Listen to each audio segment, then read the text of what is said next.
Mirëmëngjes zonja dhe zotrinj, mirë se vini na dy si e ne në Dita Jonë, në një tjetër takim së bashku në datën 14 mars, në ditën e verës, kështu që na lejoni në këtë fillim emisioni të urojmë gëzuar ditën e verës, edhe pse ditë me shi, por që gjithsesi ngelet dita e verës, është 14 mars, apo e blen. Patjetër është dita e verës. Mirë se keni ardhur në program, zonja zotrinj, nga ora 7 deri në orën 8:45 dhe jemi së bashku këtu në ekranin e A2CNN. Dita Jonë vjen tek ju çdo ditë dhe ka një mision që t'ju mbajë të informuar, ndërsa bëheni gati për ditët tuaja, edhe sot. Nuk do të bëj përjashtim dhe këto janë disa nga temat kryesore që do të prekim në emision. Sot është 14 mars, dita e verës, një festë pagane lashtë që festohet prej vitesh si festë zyrtare në Shqipëri. Por vetëm njëri qytet është mbartësi historik i traditës dhe ai është Elbasani. Pikërisht në Elbasan do të shkojmë sot në mëngjes me kolegen ton Luela Miftari, e cila na përcjell përmes ekranit përgatitjet e fundit për festën e ditës së verës. 11 deputet të rinj morën pjesë në seancën e djeshme të Kuvendit të Shqipërisë dhe të tjerë emra kanë shprehur qëllimin për të marrë detyrën e deputetit duke dorëzuar formularin e dekriminalizimit në KQZ. Do të bisedojmë për krizën politike të krijuar në vend sot me deputeten e PS-s, zonjën Klotilda Ferhati dhe ish deputeten e Partisë Demokratike, Grida Duma.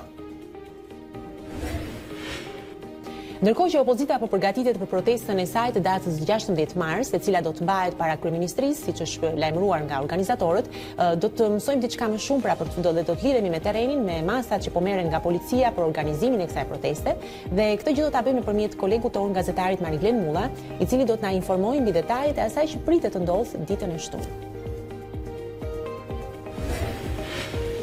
Shumë mirë. Okay. E tani vim tek një pyetje, e cila e di çfarë mua më duket shumë simpatike, edhe pse për shkak të krizës që panti Facebooku kam përshtypjen shumë njerëz mos kanë patur mundësinë ta shikojnë se dhe u bë qameti i madh me rrjetet sociale. Po, pati një bllokim të Instagram, Facebook, WhatsApp ishte. Çfarë ishin po, familja e Facebookut të gjithë ishin telash. Nëse nuk punon Facebooku, Instagrami, WhatsAppi është fundi i botës. Si kalohet dita kur nuk punon Facebooku? Por në fakt ne kishim si kalohet dita kur dita e verës kur bie shi. Po, sepse sot është ditë e verës, siç tham, pritet të bjerë shi, ishte një mëngjes vërtet tipik imri, le të themi, sepse duket që qielli është i ngarkuar dhe që pritet të fillojë shiu nga momenti në moment, por që gjithsesi është ditë e verës dhe një pjesë e mirë kanë dhe pushim sot, kështu që si mund të festojë dita e verës nëse jashtë bie shi? Pra kjo është pyetja që ne ju bëjmë, natyrisht duke shfrytzuar dhe pak ironi që me sa kam parë të komente që na kanë ardhur nuk ka munguar nga teleshikuesit tanë. Po shikoj, unë po mendoja për shembull që nëse nuk bie shi me gjyma, bie vetëm shi po themi normal, shi i zakonshëm. Dhe ti pastaj me kaq ditë gjatë, sa ç'është dita e gjatë tani, ke kohë edhe të dalësh se shiu do pushoj, apo nuk duhet të dalësh. Se mos ja prish të dielës kam hallin, nëse del. Po nëse del edhe sot me shi, edhe nesër edhe të dielën me diell. Dy të dalja nuk të bëjnë keq. Na shkruani gjithsesi, na jepni opsionin tuaj, pra si do ta kaloni ditën e verës sot, edhe pse bie shi, cila do të jetë mënyra juaj për të festuar gjithsesi. Okej, jam kurioze në fakt. Erioni, dushi, si do ta kaloj ditën e verës sot që bie shi? Kjo është një pyetje që pret menjëherë për një përgjigje. Kjo është kurioze për ty Erion kur bie shi, është kurioze për ty kur zbie shi, po sot si do kalosh ditën e verës? Por nga ana tjetër, para se të them mirëmëngjes, nga ana tjetër, ajo e di që pas çdo lloj kurioziteti, të gjitha gjërat zgjidhen pas programit kur jemi në kafe. Amir, do më lësh të presat atë. Mirëmëngjes të dyve dhe në kafe do të zgjidhim se çfarë do bëjmë gjatë. Dakor, në rregull. Linja për ty. Faleminderit. Opozita e re në Kuvend ka votuar pro ligjeve të qeverisë Rama. 6 nga 11 deputetët të rinj ngritën kartonat jeshinj për ligjet e rendit të ditës. Deputetët Ylli Sheu dhe Alban Zaneli votuan të dy kundër ligjit për nxitjen e punësimit. Në miratimin e ligjeve për sigurinë e digave dhe emërimin e një anëtari të Këshillit Drejtues të Autoritetit të Komunikimeve Elektronike dhe Postare, deputeti Ylli Shehu votoi kundër, ndërsa deputeti i Partisë Demokratike Alban Zaneli nuk mori fare pjesë në votim. Të vetmin projekt ligj që e votuan të gjithë pa përjashtim ishte nisma që synon përmirësimet e kushteve të konvikteve. Edlira Hyseni, Lefter Koka i Lëvizjes Socialiste për Integrim dhe Liguraq Karamelo i Partisë Demokratike nuk ishin të pranishëm gjatë votimit. Gjatë vizitës zyrtare në vendin tonë, kryeministri Maqedonas Zoran Zaev mbështeti protestat si formë demokracie, por jo braktisjen e parlamentit. Gjatë konferencës së përbashkët me kreun e qeverisë Edi Rama, ai tregoi se çfarë ndodhi dhe çfarë zgjodhi të bënte vetë kur ishte në opozitë. Unë si Zoran Zaev nuk isha në opozit para 100 vjetësh. Thjesht 21 muaj më parë isha në opozit, por nuk lejuam të japim përshtypjen para evropianëve se jemi kundër fillimit të bisedimeve të vendit ton me BE-n. Unë lusja leadershipin evropian për vendin tim që të na japin datë për bisedimet. Vetëm nëpërmjet dialogut mund të ketë zgjidhje. Më 25 mars, shtëpia 2 katëshet e shkolla Petronini Luarasi do të shembet. Ky është njoftimi që kam bërritur nga përmbarimi mëngjesin e së mërkurës tek familjarët. Banorët nuk e fshehin tronditjen dhe frikën për ato që i pret. Një nga familjarët, Blerta Dervishi, nënë e 2 fëmijëve, tregoi për A2 CNN se ndaj tyre po bëhet padrejtësi dhe se ata nuk do të rrinë kot, por do të bëjnë çdo gjë për të mos lejuar diçka të tillë.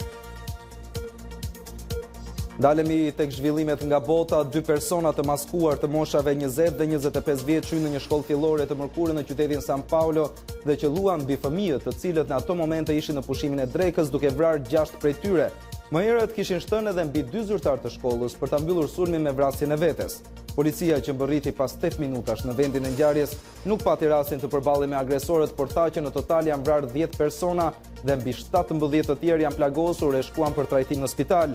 Në vend ngjarje u mblodhen njerëz të shumtë, përfshi familjarë dhe banorë të tjerë të qytetit të prekur nga ndodhia. Mundësia që Britania e Madhe të kërkojë zgjatjen e afatit për Brexit bëhet gjithnjë më reale, por Brukseli sqaron se që kjo të ndodhë, Londra duhet të ofrojë argumente të qëndrueshme. Nëse do të ketë një kërkesë të arsyeshme nga ana e Britanisë së Madhe për shtyrje të Brexit, 27 vendet anëtare do ta vlerësojnë e do të vendosin në unanimitet, thuhet në një deklaratë të presidentit të Këshillit Evropian Donald Tusk. Ndërkohë, kryenegociatori i Brukselit në bisedimet me Londrën, Michel Bernier, tha se palët duhet të përgatiten për mundësinë e një divorci pa ujdi. Sipas tij, Bashkimi Evropian bëri të pamundurën për aprovimin e marrëveshjes së divorcit, ngër që tani mund të zgjidhet vetëm nga Britania e Madhe, ishte komenti i Bernier. Kaq për këtë hapësirë të parë informative. Bashkë ritakohemi pas 30 minutash.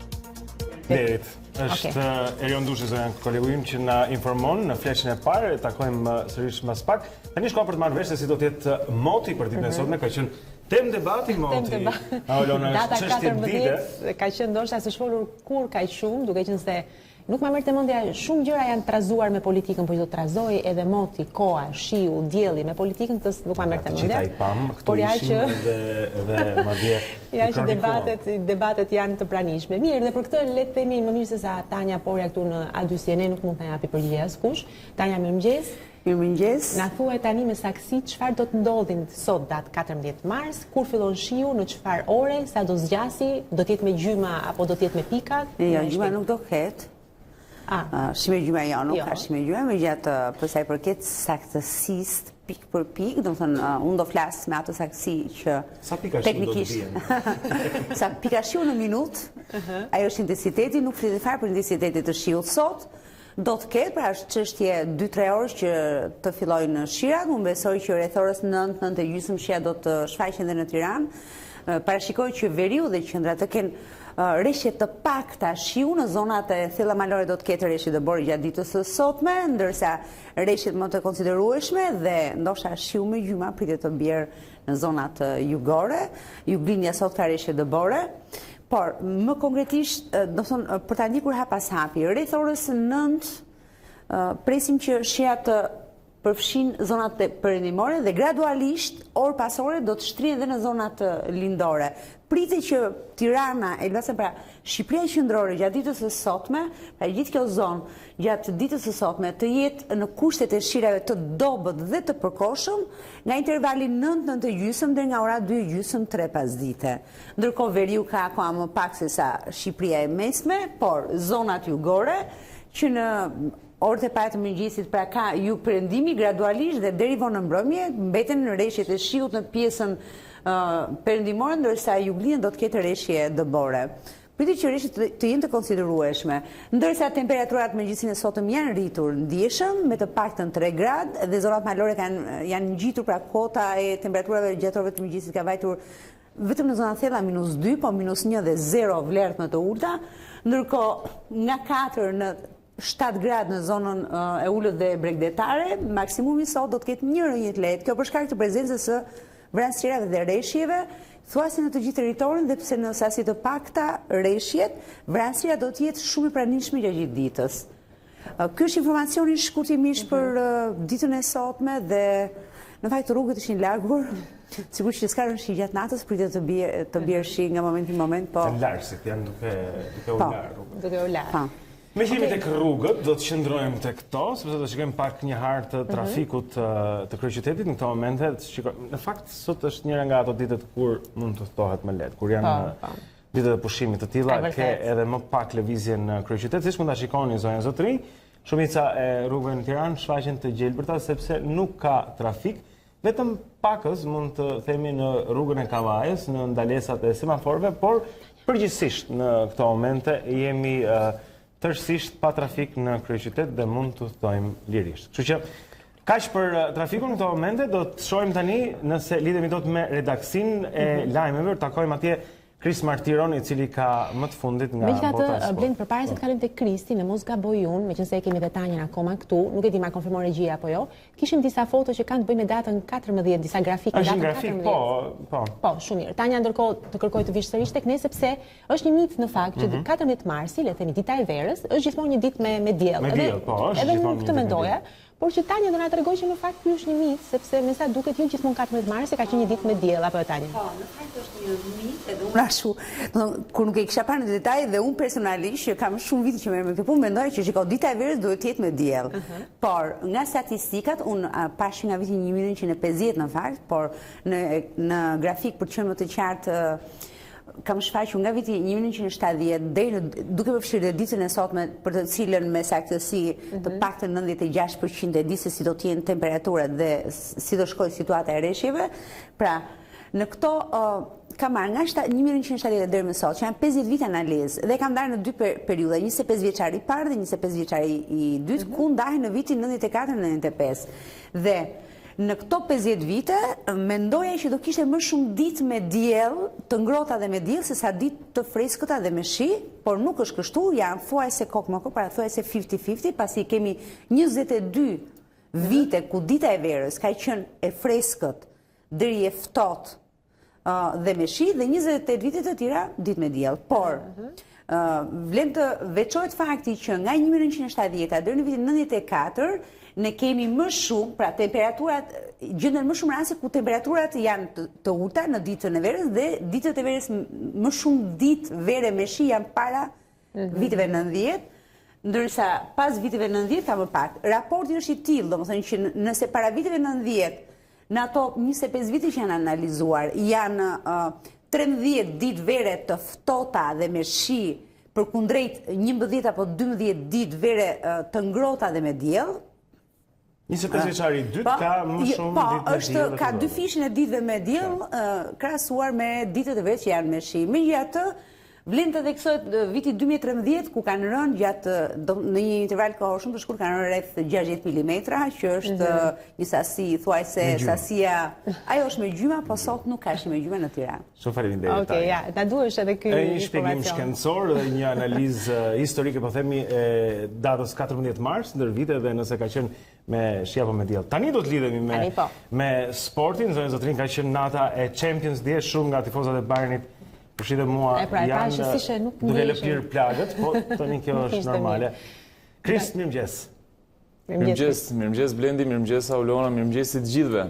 E vërtet do të flasim për ndeshjet e Champions League, atje ku surprizat munguan në ndeshjet e mbrëmshme, por spektakli jo. Liverpool është skuadra e radhës çerek finaliste. Anglezët kishin shkuar me ide të qarta në hmyni dhe ja dolën të triumfojnë përballë Bayernit në shifrat 3-1. Sadio Mane dhuroi spektakël në shënimin e 2 golave, ndërkohë që shënoi edhe mbrojtësi shtatlart Van Dijk. Bavarezët u përpoqën të riapin takimin që në pjesën e parë, por rastet e krijuara ishin të pamjaftueshme, teksa u ndëshkuan 2 herë në 20 minutat e fundit. Gjermanët përshëndeten kështu me Championsin që në 1/8, ndërsa Liverpool I bashkohet skuadrave të tjera çerek finaliste të kualifikuara në fazën tjetër. Edhe Barcelona ka arritur të shmang surpriza duke bërë detyrën në Camp Nou. Katalaнаsit fituan me manita 5-1 ndaj Lyon, por edhe pse rezultati është I thellë, ndeshja nuk ishte edhe aq e lehtë për spanjollët. Barça kaloi në avantazh të dyfisht pas golave të Messit dhe Coutinhos, por Tussard shkurtoi diferencën për Lyon në pjesën e dytë. Në një kohë kur edhe një tjetër gol I dërgonte Katalaнаsit jashtë Championsit, francezët provuan por pa rezultat. Barcelona tregon supermacinë e saj duke realizuar sërish me Leo Messi, ndërkohë që ndeshja nuk ka më histori. Me një Lion të dorëzuar, blaugranët thellojnë shifrat edhe më shumë me golat e dy mbrojtësve Pique dhe Semedo. Me kualifikimet e Liverpool dhe Barcelonës shkon në 8 numri i skuadrave çerek finaliste, pra sikurse mund të shohim edhe në ekran, këto janë skuadrat që ja dalin për në raundin tjetër të UEFA Champions League. Kemi të bëjmë me 4 skuadra angleze, pra një dominim të kampionatit anglez, me Manchester City, Manchester United, Tottenham dhe Liverpool. Janë portugezët e Portos, janë holandezët e Ajax, Juventusi i cili ja doli të përmbys Atletico Madrid dhe skuadra vetme spanjolle Barcelona. Ndërkohë ditën e nesërme në orën 12 të paraditës do të hidhet edhe shorti ku këto skuadra do të mësojnë kundërshtarët respektiv. Ishin këto informacionet shkurt për këtë hapësirë të parë sportive. Faleminderit Kris për gjithë informacionin nga sporti. Tani shka për të parë, diçka mbi datën 14 mars, jo nga ana e motit, normal, por ana e ngjarjeve historike. Kjo është kjo datë në histori. Ndjek.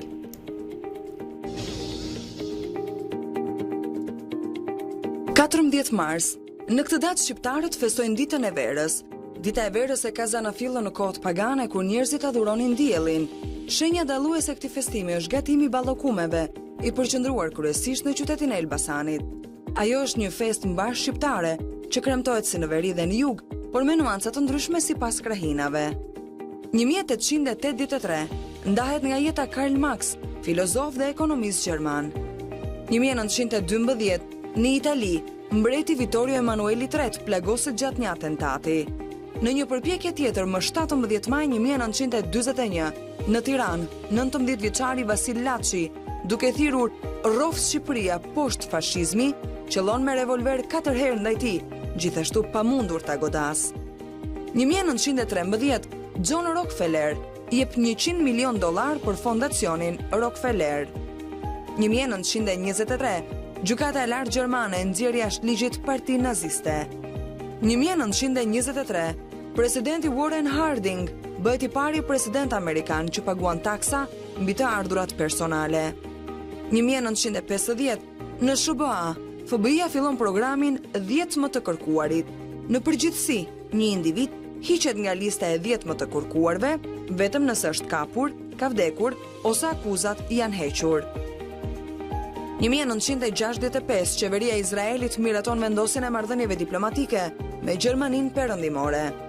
1971, grupi muzikor Rolling Stones largohet nga Anglia për në Francë për të shmangur pagimin e taksave. 1922, gazeta sovjetike Pravda pezullon publikimin pas 18 viteve në treg. Pravda ishte organi i Partisë Komuniste Sovjetike dhe më pas gazeta kryesore e Partisë Komuniste të Federatës Ruse. 2015, ndahet nga jeta Petrozhei, arsimtar, përkthyes dhe studiues i gjuhës shqipe. 1879 lindi Albert Einstein, fizikant i cili konsiderohet si një nga shkencëtarët më të rëndësishëm të shekullit të 20. Ai fitoi çmimin Nobel për fizik në vitin 1921.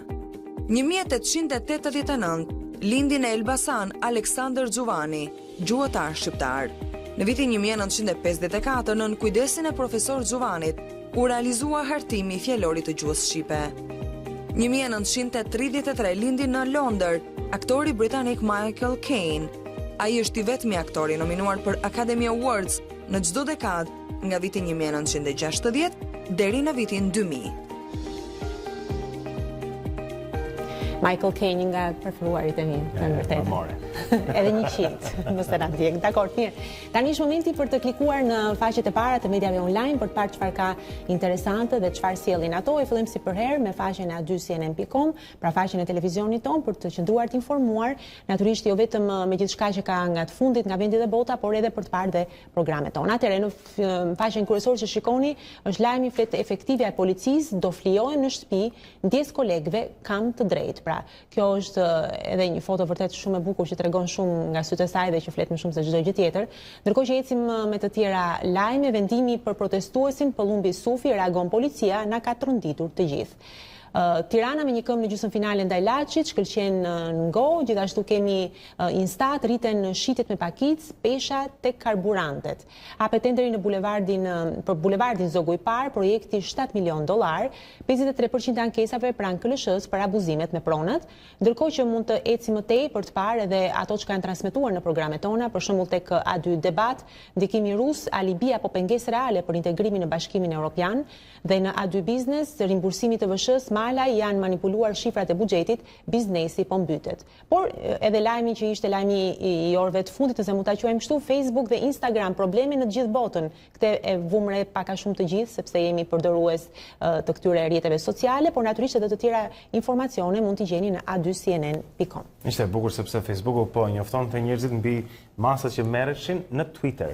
Që është vetëm një platformë që se ka të vetën. Që se ka të vetën, e vërtet. Shkojmë më tej tek një tjetër media, është tani Panorama, zotrin, do lexojmë disa prej titujve kryesor tek Panorama tani në mëngjes dhe janë këta. Lirimi i protestuesit pas akuzave të policisë së shtetit, reagon gjykata e Fierit. Gjithashtu ka video tek Panorama për Liverpoolin, i cili thuhet djeg Bayernin, Barcelona argëtohet ndaj Lyonit. Betingu, denoncimet bëhen problem për kryegjyqtaren e Lezhës. Më tej tek Panorama lexojmë, nuk jam ende personazh i njohur, ministra Denaj më ndodh të kërkoj faturën dhe më thon po çe do. Raporti për pastrimin e parave në 2008 u sekuestruan 9.5 milion euro dhe humbi krahun në shpërthimin e Gërdecit kur ishte vetëm 6 vjeç. Rrëfimi prekës i Reginës pas 11 vjetësh dhe blerja e votave. Prokuroria dhe KQZ-ja bëjnë marrëveshje ja se çfarë do të hetohet. Janë pra këta disa prej titujve kryesor tek Panorama sot në mëngjes. Okej, ecim më tej me një tjetër të përditshme, ndërkohë jemi tek Gazeta Shqiptare dhe ndër të tjera do të lexojmë pallatet e braktisura lame, legalizuam 10.400 apartamente. Ndërkohë rritja e çmimit të ujit në proces 11 ujësjellës Peleshi të krijojnë të ardhura nga mirë menaxhimi. Zhbllokohet buxheti për bashkinë e Skraparit, ndër të tjera landfilli në Sharë vjel parat publike dhe private. Dhe në të njëjtën kohë kemi dhe emrat përplasen nga makina, ndëron jetë Vjera, Nusja Shtatzan në gjendje të rëndë. Pra këtë është një lajm që vjen nga Kronika. Tragjedia në ajër me 157 viktima, aviacioni civil ndalohet në Shqipëri, fluturimi i dhe natyrisht duke klikuar. Me sa duket po, duke klikuar mund të merrni më tepër informacione. Pra ishte Gazeta Shqiptare dhe faqja e saj online. Okej. Tjetër media tani në mëngjes, shikojmë cilët janë disa prej titujve kryesor tek Gazeta Tema. Leila, ëndra e Metës për të marrë drejtimin e PS-s mund t'i kthehet në makthin e shkërmoqjes së LSI-s, pse duhet të dorëhiqet si president, janë komente pra që i ka bërë analisti politik Alfred Leila. Gjithashtu lexojmë mbyllet ndeshja Bayern Munich Liverpool, rezultati është 1-3, gjithë golat e ndeshjes në një video. Shehi nuk kursen Bashën dhe Kryemadhin, përjashtimi atyre që pranojnë mandatet stalinizëm është çfarë Dashami Shehi ka shprehur, njëri ndër aleantët pra e Partisë Demokratike në këtë po themi aksion politik. Gjithashtu shpërthen Nard Ndoka, lexojmë në thonjza, shpresoj po, Berisha nuk dha dorëheqjen për Gërdecin, Rama toleroi një krim shtetëror. Pep Guardiola mahnitet nga Juventusi dhe Ronaldo, ata u bashkuan për fituar Champions League, ka thënë trajneri i njohur. Rrëfimi Kristianës, e cila se njohu kur të ëmën që humbi jetën në Gërdec dhe sot është e birsuar dhe në fund. Sondazhi, sikur zgjedhjet të zhvilloheshin sot, Partia Socialiste do të qeveriste e vetme me 53%, rritje nga 2017, shkruan Gazeta Tema. Okej. Vazhdojmë më tej me një tjetër përditshme për të parë dhe faqen kryesore të saj dhe është radha në këtë rast e Mapos, dita e verës, qeveria dhe opozita për balljen e Elbasan. Pra ky është titulli kryesor, ndërkohë kemi të tjera lajme, Meta jam me 2 ambasadorë tani në Azerbajxhan. Fëmijët e Gërdecit, apeli i Regjinës që mbeti e gjymtuar. Gjithashtu mund të lexojmë se nuk pati reagime kur gjyqtari Piro Sota liroi Ermal Hoxhën. Gjithashtu mund të lexojmë PD policisë të mjerë nuk e shpëtoni dot Ramën dhe natyrisht duke me shantazhe, natyrisht mund të klikoni dhe të lexoni më tepër për këtë lajm. Janë jetë aliene në sistemin ton diellor, pra është një pyetje që ngrihet pikërisht tek Mapo. Gjithashtu mund të lexojmë raportet ja si e shohin amerikanët qeverisjen e Ramës, burgu i Beratit, vetvaret i burgosurit 38 vjeçar dhe aksidenti fatal pas nënës dron jetë dhe e bija shtatzën. Pra këto janë lajmet kryesore që mund t'i gjeni duke klikuar në faqen e parë të gazetës Mapo. Okej, tjetër e përditshme sot në mëngjes, shkojmë tek shqiptarja.com, është sondazhi i GBPF për Report TV. Sikur zgjedhjet politike të bëheshin sot, Partia Socialiste fiton me 53%, një rritje nga 2017-a, 75% kundër opozitës për djegjen e mandateve. Pra është një sondazh i cili është bërë nga GPF Inspiring Research, cilës qytetarët janë përgjigjur mbi arsyet e klimës së tensionuar politike dhe se si do të votonin në zgjedhjet e parakohshme nëse ato do të ishin zhvilluar sot. Zbresim pak më poshtë në faqet e shqiptarja.com. Departamenti Amerikan i Shtetit, politikan, gjyqtar dhe biznesmen i shmangen drejtësisë në Shqipëri. Mërkurën pra Departamenti Amerikan i Shtetit publikoi raportin mbi drejtat e njerëzit në botë dhe në pjesën për Shqipërinë trajtohen një numër çështjes ku pandëshkueshmëria e zyrtarëve dhe gjyqtarëve mbetet një çështje shumë serioze bashkë me korrupsionin në vendin tonë. Plagosja e efektivit policia, gjyqtari që liroi zyrtarin i lidhur me krimin, do e padisin dhe më tutje lexojmë edhe shuhet ëndra për lirim, Viktori Merit i vjen nga Italia, dënimi me 24 vite burg. Kjo është një tjetër dhe e fundit që do të lexojmë nga shqiptarja.com sot mëngjes dhe kalojmë diku tjetër për të parë çfarë titull ka atje. Po jemi tek reporter.al, pra shikojmë çfarë ka në qendër të vëmendjes që SUT në hetim për stokun e ilaçeve të skaduara.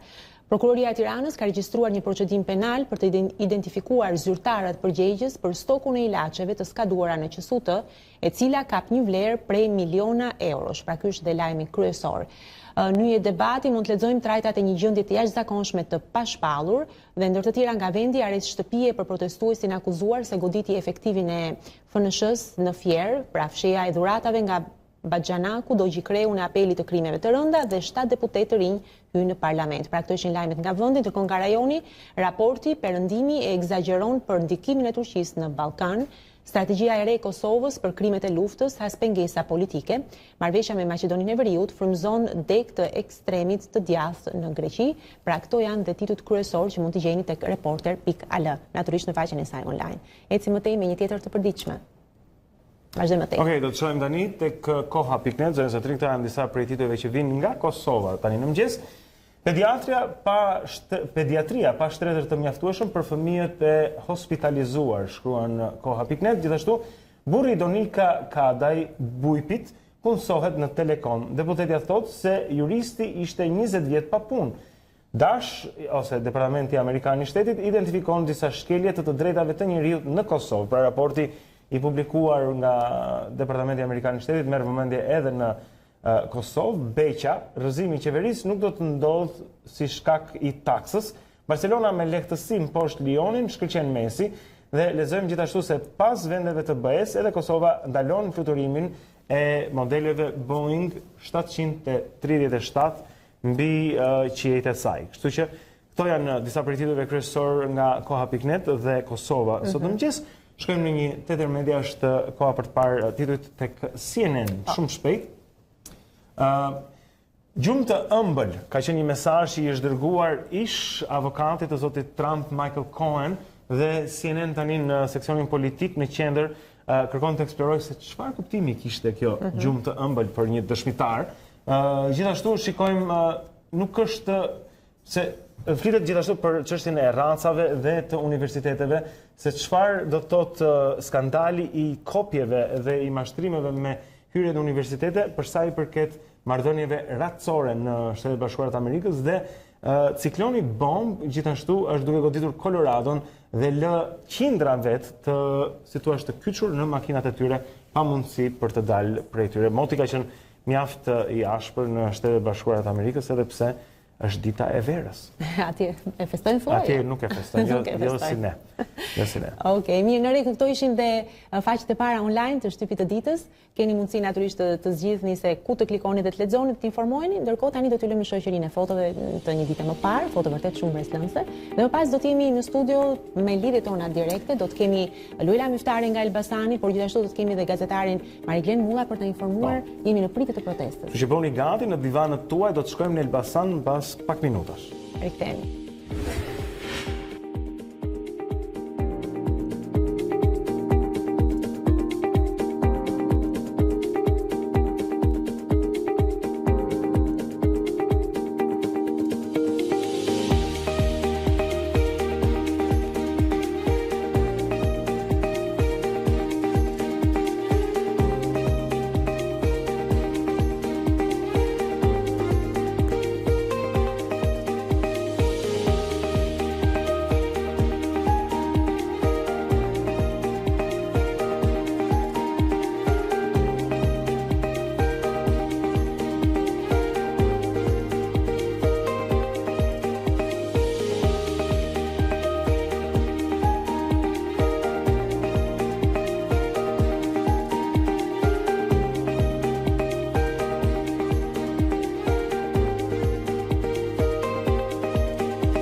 Ja, pra këta ishin disa prej imazheve më mbreslënëse për ditën e djeshme nga ngjarje kudo në botë. Zonja Zotrin, tani ne do të lidhemi jo me një, por me dy nga kolegët tanë. Ata janë Luela Miftari, e cila është në Elbasan në këto momente, e gjithashtu me ne është edhe kolegu Mariglen Mulla, i cili na bashkohet nga bulevardi Dëshmorët e Kombit, ai ndodhet pranë godinës së kryeministrisë. Mirëmëngjesi që të dyve dhe gëzuar ditën e verës. Mirëmëngjes. Shkojmë mirë tek Luela, sepse u premtuam njerëzve që do të shkonin në Elbasan. Luela, duam të na jep pak përshtypjet e tua këtë fillim të mëngjesit të ditës ndoshta më të rëndësishme për Elbasanin. Kjo është një nga ditët që Elbasani e ka patur të vetën. Janë pak xheloz se u morë u përhap gjithandej në Tiranë, po më trego pak si është tani në Elbasan. Tani në Elbasan situata është mjaft e qetë në fakt, edhe për shkak të koncertit që ka vijuar dje deri në orët e para të mëngjesit të sotëm. Ka qenë një koncert i organizuar nga Bashkia ku ka mbledhur shumë këngëtar të muzikës së lehtë shqiptare, po ashtu edhe të muzikës folklorike. Qytetarët e Elbasanit kanë festuar pasi kanë bërë ballokumet, të gjithë në shesh për të pritur ditën e madhe të verës. E kështu është tradita tashmë në Elbasan që bashkë me veroret në duar dhe me ballokume të presin që mbrëmjen e 13 marsit që të vi dita e verës. Kështu e kanë pritur, por ndërkohë në shesh mbizotron qetësia aktualisht. Duhet të themi se sheshi është mjaft i pastër dhe është gati për të shijuar një ditë vere, tërësisht ndryshe nisur që nga panairet që do të vijojnë, po edhe pastaj me karnavalet apo disa aktivitete tjera që Bashkia ka menduar të organizoj për këtë fest vere. Pra, Luela, kur fillojnë festimet, në çfarë ore, sepse besoj që do të vinë, madomundja se ndodh për herë, edhe nga qytetet të tjera apo jo të Shqipërisë. Kur fillon kur nis festa, le të themi. Pa diskutim, madje shumë makina ishin duke ardhur drejt Elbasanit, domethënë rruga ishte e mbushur me makina, të cilat do të vinë për të festuar në Elbasan, dhe vetë qytetarët edhe familjet e Elbasanase janë bërë gati që të presin të gjithë ata që duan ta festojnë këtë ditë shumë signifikative këtu pikërisht në Elbasan. Në fakt, festa fillon diku rreth orës 9, fillon në orën 9 me një ekspozitë e cila vjen nga Tirana këtë radhë, nga Arkivi Qendror i Shtetit, e më pas me stendat e një panairi, i cili do të sjellë prodhime artizanale të realizuara nga këto familje elbasanase. Mëtej do t'jenë fëmijët e shkollave dhe të rinjtë e shkollave të mesme, të cilët do të bëjnë një parad me kostume tërësisht të veçanta, edhe pse karnavalet janë në qytetin e Korçës dhe të Shkodrës, në këtë ditë të veçantë për Elbasanin do të mbërrinë edhe këtu.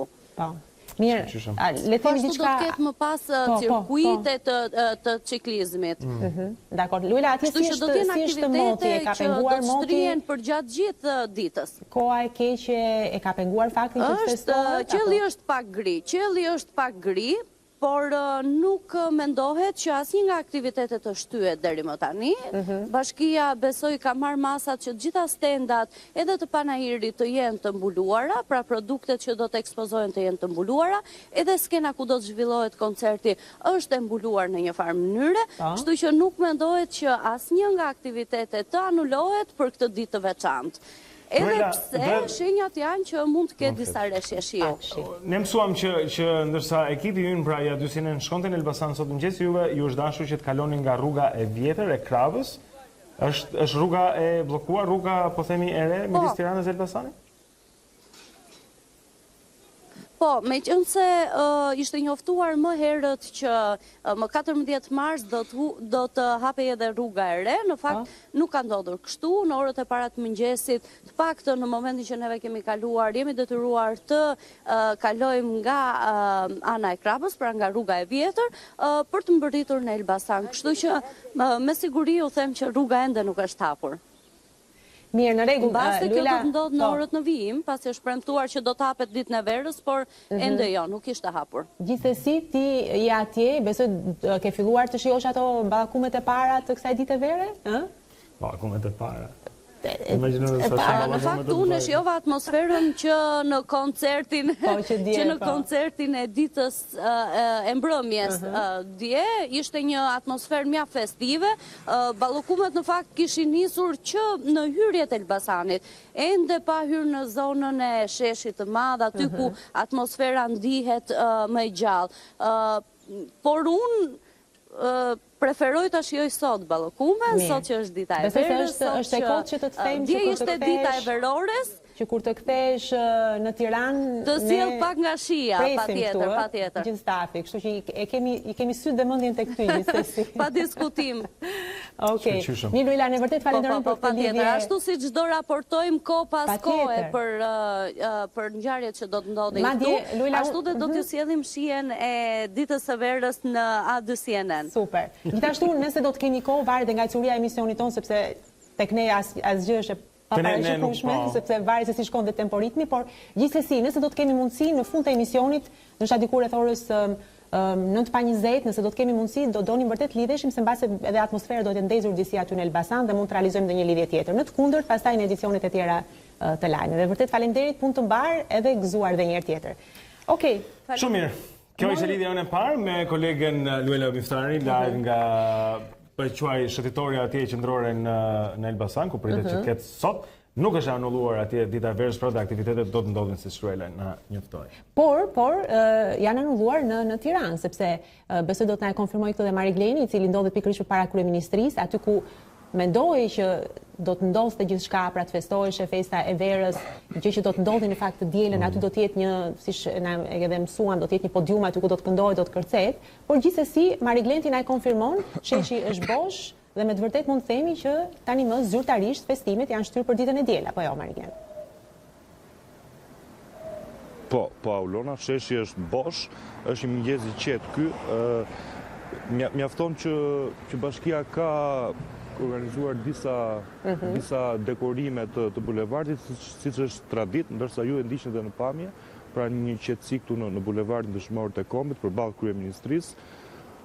Nuk është se ka të planifikuar ndonjë aktivitet kulturor për ditën e sotme, por ky shesh tashmë është duke pritur 2 ditët e ardhshme, protestën masive, protestën finale të Partisë Demokratike, siç preferon dhe zoti Basha ta cilësoj shpesh këtë zgjidhjen finale, zgjidhjen përfundimtare, diçka më kujton faktikisht, por gjithsesi kjo është situata momentale, Aulona.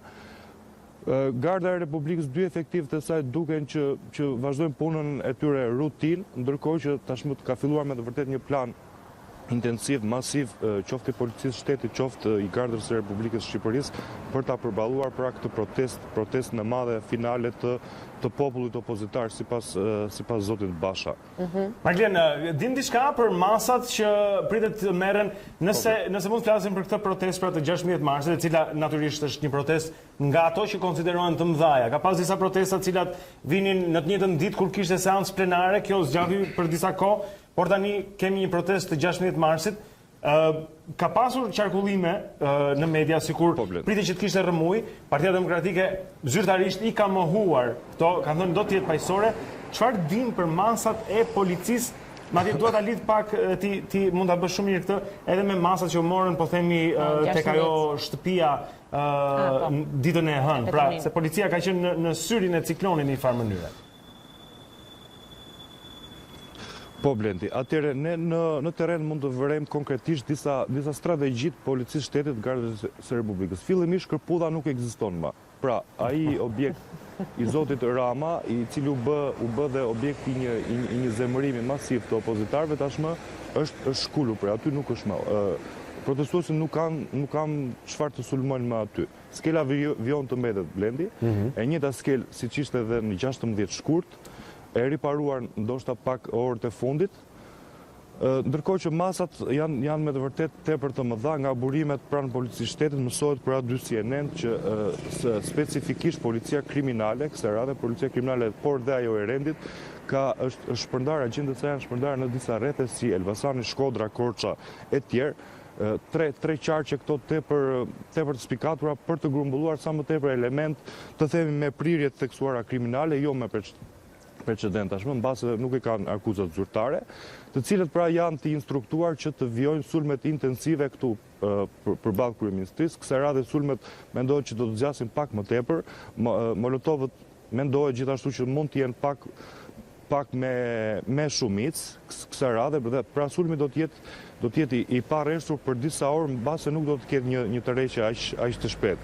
Ndaj policia e shtetit, përveç instalimit të kamerave të sigurisë, kjo kamera këtu Blendi që duket është përforcuar tashmë orët e fundit, është me rezolucion tepër të lartë, ajo do të fiksojë çdo lëvizje të protestuesve, ata do të identifikohen në moment dhe burimet policore kanë konfirmuar gjithashtu që do ketë një përpjekje për të neutralizuar gjatë protestës këta element problematik cilët do të sulmojnë vazhdimisht për t'i veçuar ata nga turma, ndoshta për t'i shoqëruar një moment të parë në komisariat, ndërkohë që gjithashtu burimet policore shtojnë që forcat policore që do të jenë këtu të prezente kësaj radhe do të jenë mbi 1500. Mendoj që do të jenë mbi 2000 efektiv policie, masa tepër ekstreme, kujton vetëm vizita e Papës dhe presidentit Bush ka patur pra një numër të tillë efektivësh policie, për shkak se edhe gjua e përdorur nga opozita kësaj radhe është tepër e ashpër, ata kanë mbi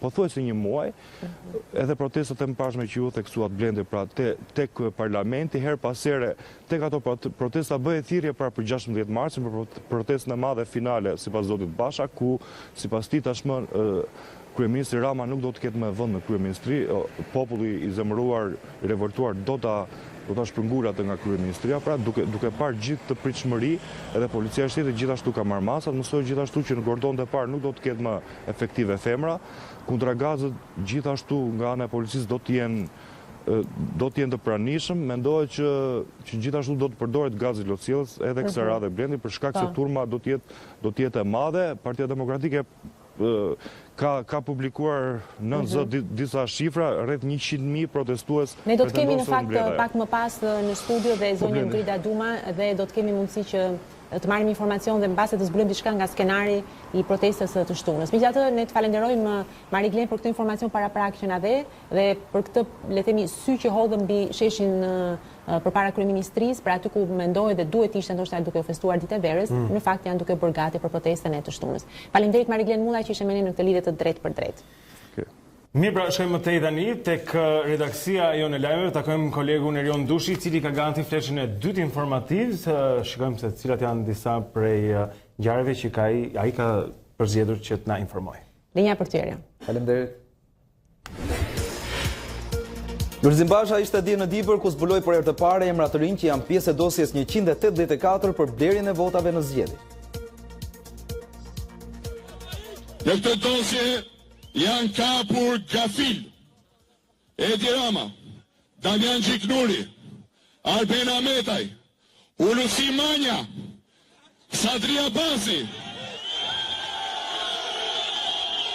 Tjerim Deu, Paulis Sterkaj dhe 10 jerak tjerë socialist duke për pazare me Merlanën dhe krimin organizuar. Autostrada Tiranë-Elbasan do të hapet për qarkullim në të dyja kursitë e saj gjatë orëve në vijim, por si do të funksionojë deri në përfundim të punimeve? Ndjekim raportimin e gazetarit Angelo Haruni. Duke nisur nga data 14 mars, rruga Tiranë-Elbasan do të hapet për automjetet në të dyja krahat e Karrexhatës. Pikërisht në këtë segment do të bëhet degëzimi, prej nga më pas do të vijohet të ecet vetëm në një drejtim deri tek tuneli. Kryeprokuroria e përgjithshme e përkohshme Arta Marku deklaroi se politika ka ndërhyrë në punën e prokurorëve duke gjykuar atë sipas interesave të saj. Gjatë analizës së punës njëvjeçare, Marku i bëri thirrje prokurorëve që të bëjnë punën e tyre pa u ndikuar politikisht. Një tjetër çështje për të cilën ajo ka kërkuar mirëkuptimin e vartësve është edhe procesi i vettingut. Mos e shikoni si një ndëshkim, por si një mundësi për rikthimin e dinjitetit të ajo. Kryeministri i Kosovës Ramush Haradinaj kërkoi përfaqësueses së lartë të Bashkimit Evropian Federica Mogherini të mos e lidh vazhdimin e dialogut me taksën ndaj produkteve serbe bosnjake. Në një postim në rrjetin social Twitter, Haradinaj shkruan se dialogu kishte dalë nga binarët shumë kohë para se të vendosej taksa. Arsyet e vërteta janë mungesa e transparencës, propozimi për shkëmbim territoresh dhe dështimi i zbatimit të marrëveshjeve ekzistuese. Dialogu mund dhe duhet të rikthehet pa u ndërlidhur me tarifën, shkruan ai. Reagimi vjen pas kërkesës bërë të martën nga përfaqësuesja e lartë e Bashkimit Evropian për heqjen e taksës.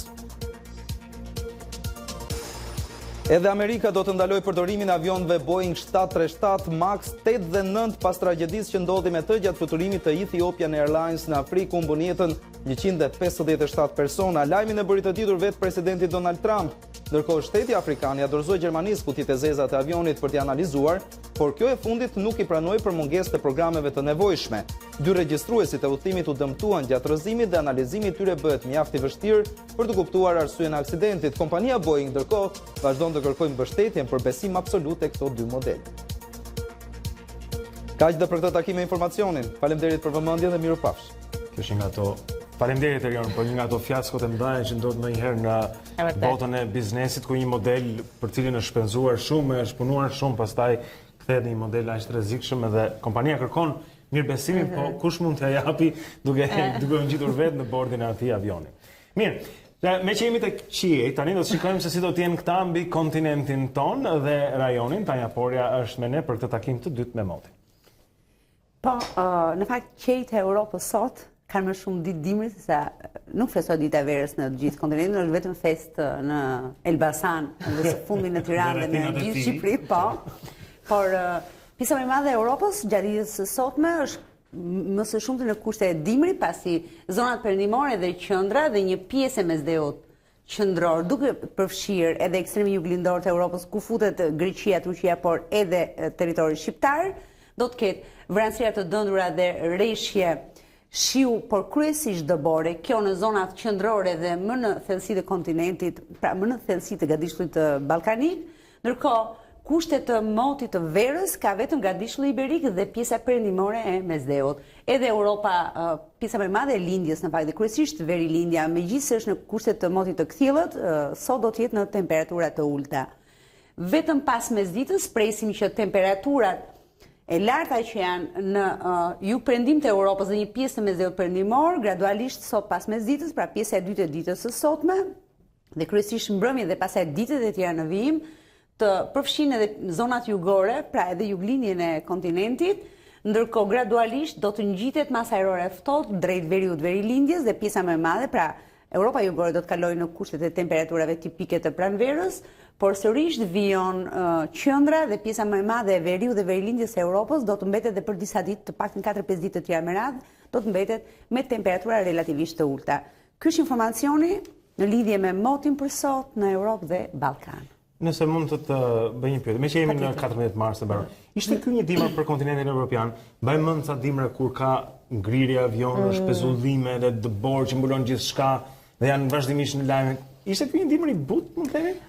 Sigurisht ishte një dimër i butë, ishte në vimësi të vitit 2018, ku viti 2018, madje edhe 2019 e parashikohet të jetë një, nuk mund të themi dimër vit i butë, i ngrohtë, por vite të çuditshme, pasi kemi patur gjatë stinës së dimrit, kemi patur momente, intervale kohore 6 deri në 10 ditore, ku temperaturat kanë qenë shumë të larta për stinën në cilën shumë të larta në ato zona ku temperaturat duhet të jenë minus 15, minus 20. Ne kemi parë që të paktën deri në këto momente, edhe në zonat e kemi thënë çdo ditë këtu në A2 CNN, që edhe në zonat veriore dhe qendrore, pra ku temperaturat minus 15 është normalitet në kushtet e dimrit, kemi patur shumë pak, pra vetëm një pjesë të janarit, kemi patur shumë pak ditë në të cilat temperaturat kanë shënuar minus 17, nëse ju kujtojnë, do thonë në transmetimet tona, minus 17 apo minus 19 gradë Celsius, dhe në fakt, zona më problematike gjatë këtij dimri ka qenë veriu është në normalitetin e tij, po problematike në të gjithë kontinentin, në tablon kontinentale, mendoj që gjatë këtij vitit paktën deri në këto momente, sepse themi që ka kaluar dimri dhe për kontinentin, ka qenë gadishulli i Ballkanit. Pikërisht ajo periudha me temperatura shumë të ulta gjatë muajit janar dhe në fakt Ballkani lindor është mësuar, pra Bullgaria, Rumania janë mësuar me temperatura minus 15 deri në minus 19 gradë Celsius gjatë ditës. Normale për pjesën tonë. Por ka qenë jo normale për Shqipërinë dhe kryesisht për Greqinë dhe Turqinë, ku janë shënuar temperatura shumë të ulta, pasi I ftohtë ka qenë fokusuar. fokusuar. Që pa mbi Athinë, okay. Edhe mbi Selanik. Vërtet. Faleminderit. Është Tanja Porja, zotrin që na informon mbi motin. Shikojmë shumë shpejt edhe trafikun tani në kryeqytet. Kjo është harta e Tiranës dhe lëvizja në to, sipas Google, shohim që vetëm tek qendra spitalore universitare Nën Tereza mund të ketë pak ngadalësim, në rrugën e Kavajës gjithashtu, tek kryqëzimi 21 dhjetorit dhe po të shohim rrugën e Elbasanit atje ku takohet me Unazën. Pra tek këndi i lojrave, siç kemi thënë tradicionalisht, ka pak ngadalësim, por përndryshe, nuk do të zgjatemi, qyteti është lirshëm i kalueshëm, siç e tregon ngjyra e gjelbër. Okej, pra ky është dhe informacioni për trafikun, ndërkohë ne do t'ju lëmë sërish në mos gabojmë shoqërinë e fotove që kishim të një ditë më parë. Kemi për të bërë edhe sportin në këtë moment. Harova Kristin, si mund të harohet Kristi? Kristi, ku je? Lidhemi me redaksinë e lajmeve apo është? Kristi Martiro. Nuk mund të harrohet Kristi të kërkoj ndjes, por që gjithsesi do të përpiqen ta shlyejë në ditët e vazhdim. Absolutisht nuk ka asnjë problem. Ja tek ritakohemi sërish dhe do të shohim se çfarë ndodh në arenën kombëtare. Do të flasim pikërisht për Kupën e Shqipërisë, atje ku Tirana vijon të jetë e pamposhtur, si dhe gjithashtu prej vitit 2018. Bardhë Blu të regjistruan një tjetër sukses këtë herë në kupë përballë Laçit me rezultatin e pastër 3-0. Michael Ngosh, lojtari i momentit tek kryeqytetasit, pikërisht sulmuesi shtatlart shënoi 2 herë ndaj Laçit, ndërkohë që pati vend edhe për mesfushorin Hasani, i cili realizoi golin e tretë. Me këtë rezultat Tirana shkon e sigurt në duelin e kthimit teksa është me 1 këmbë në gjysmëfinalet e Kupës së Shqipërisë. Ndërkohë sot do të luhen takimet e radhës edhe në UEFA Europa League. Inter kërkon kualifikimin pas barazimit 0-0 në Gjermani ndaj Antrachtit të Frankfurtit. Zigaltrit kanë rekuperuar lojtarë si Keita dhe Brozovic, të cilët do ta nisin nga stoli, ndërkohë që vijon të mos përfshihet në listë sulmuesi Mauro Icardi. Sfidat e tëra për të ndjekur është ajo në Emirates mes Arsenal dhe francezëve të Rennes. Anglezët që duhet të përmbysin humbjen 3-1 të ndeshjes së parë. Chelsea dhe Napoli janë thuajse të kualifikuar pasi kanë fituar thellë 3-0 respektivisht takimet e para. Lajmi që do të shohim tani është mjaft interesant dhe ka të bëjë pikërisht me portierin e Liverpool, Loris Karius, i cili ka denoncuar në FIFA klubin ku është huazuar Beşiktaş pasi nuk paguhet prej 4 muajsh. 25 vjeçari gjerman u transferua në Turqi verën e kaluar për të fshirë paraqitjen katastrofike në finalen e Champions, ku Liverpool u dënua nga 2 gafat e tij trashanike. FIFA bën me dije se është kontaktuar nga lojtari, por nuk do të ketë asnjë prononcim deri në zbardhjen e plotë të ngjarjes. Këto ishin zhvillimet sportive edhe për këtë hapësirë të dytë, do të rikthehemi pas pak me një rubrikë argëtuese me mjaft gjëra interesante. Shumë mirë. Do të fundim nga sporti pra. Është koha tani zotrin për të parë edhe një herë disa prej imazheve që kanë bërë xhiron e botës. Këto janë nga fotoreporterët e agjencive të ndryshme dhe shprehin ngjarje të cilat shënohen edhe në kronikat e lajmeve. Por përpara se të kalojmë tek fotot, më lejo sepse kemi hedhur një pyetje në Facebook. Harove ti këtë radhë. Atëherë pyetja ishte si mund të festohet dita e verës kur jashtë bie shi, edhe pse shiu në paktën në Tiranë ende nuk ka nisur, por që gjithsesi dhe ka vërtet përgjigje shumë interesante. Për shembull, Nidela thotë dita e verës kalohet duke ngrënë ballakume dhe duke parë nga dritarja shiun që bie. Sa duket shumë romantike. Okej, dikush tjetër Alie thotë, po mirë thotë, jeni të sigurt thotë që shiu nuk e shtyn prezencën datën 14 dhe nuk bie në datë 17? Në fakt vërtet po sikur të bie shi vërtet datë. Ajo do të jetë diçka që por me sa di unë nga Tanja Porja kemi marrë vesh se jo nuk do ndodhi fatmirësisht. Okej, dhe një tjetër përgjigje shumë interesante, Monda e cila thotë, unë do thotë do ta kaloj duke bërë byrekun me një shilliqe dhe duke pastruar shtëpinë dhe mbi të gjitha duke lënë tek dera një tufë me lule që të identifikoj pranverën. Por mos të harojmë thotë edhe veroren. Unë e kam vënë në fakt, kemi qenë në datën 1 mars, e kemi vënë bashkë me Etelinën sepse kështu është zakoni. Okej, në rregull. Pra këto ishin disa nga përgjigjet, natyrisht vazhdoni të shkruani, do të kemi mundësi të rikthehemi kësaj teme her pas here. Okej. Mbas pak do të jemi këtu në studio me deputeten socialiste Klotilda Ferhati, do të flasim edhe për situatën politike që është krijuar në vendin tonë, ju lëm pra me fotot e ditës dhe kthehemi mbas pak me zërin Ferhati këtu në studio.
Jemi sërish së bashku tani për të vazhduar me emisionin tonë në Dita Jonë dhe është momenti për të përqendruar paksa tek zhvillimet politike, sepse janë të tilla në fakt, ndërkohë që opozita ka paralajmëruar protestën për datën 16, ndërkohë le të kujtojmë që kishin parlament dje edhe pse paksa nuk mund të themi çuditshëm, por që gjithsesi besoj se po mësohemi me këtë faktin që kur ka parlament ka edhe forca të shtuara policie, sepse pritet që ndoshta opozita të veprojë, por me sa duket forcat po i ruan për datën 16. Po mirë, le të flasim paksa për këtë realitet, duke parë nga këndvështrimi i majorancës këtë radhë. Kemi Klotilda Ferhatin, deputeten e Partisë Socialiste këtu në studio me ne. I themi mirëmëngjes, e falenderojmë që është me ne. Faleminderit për ftesën.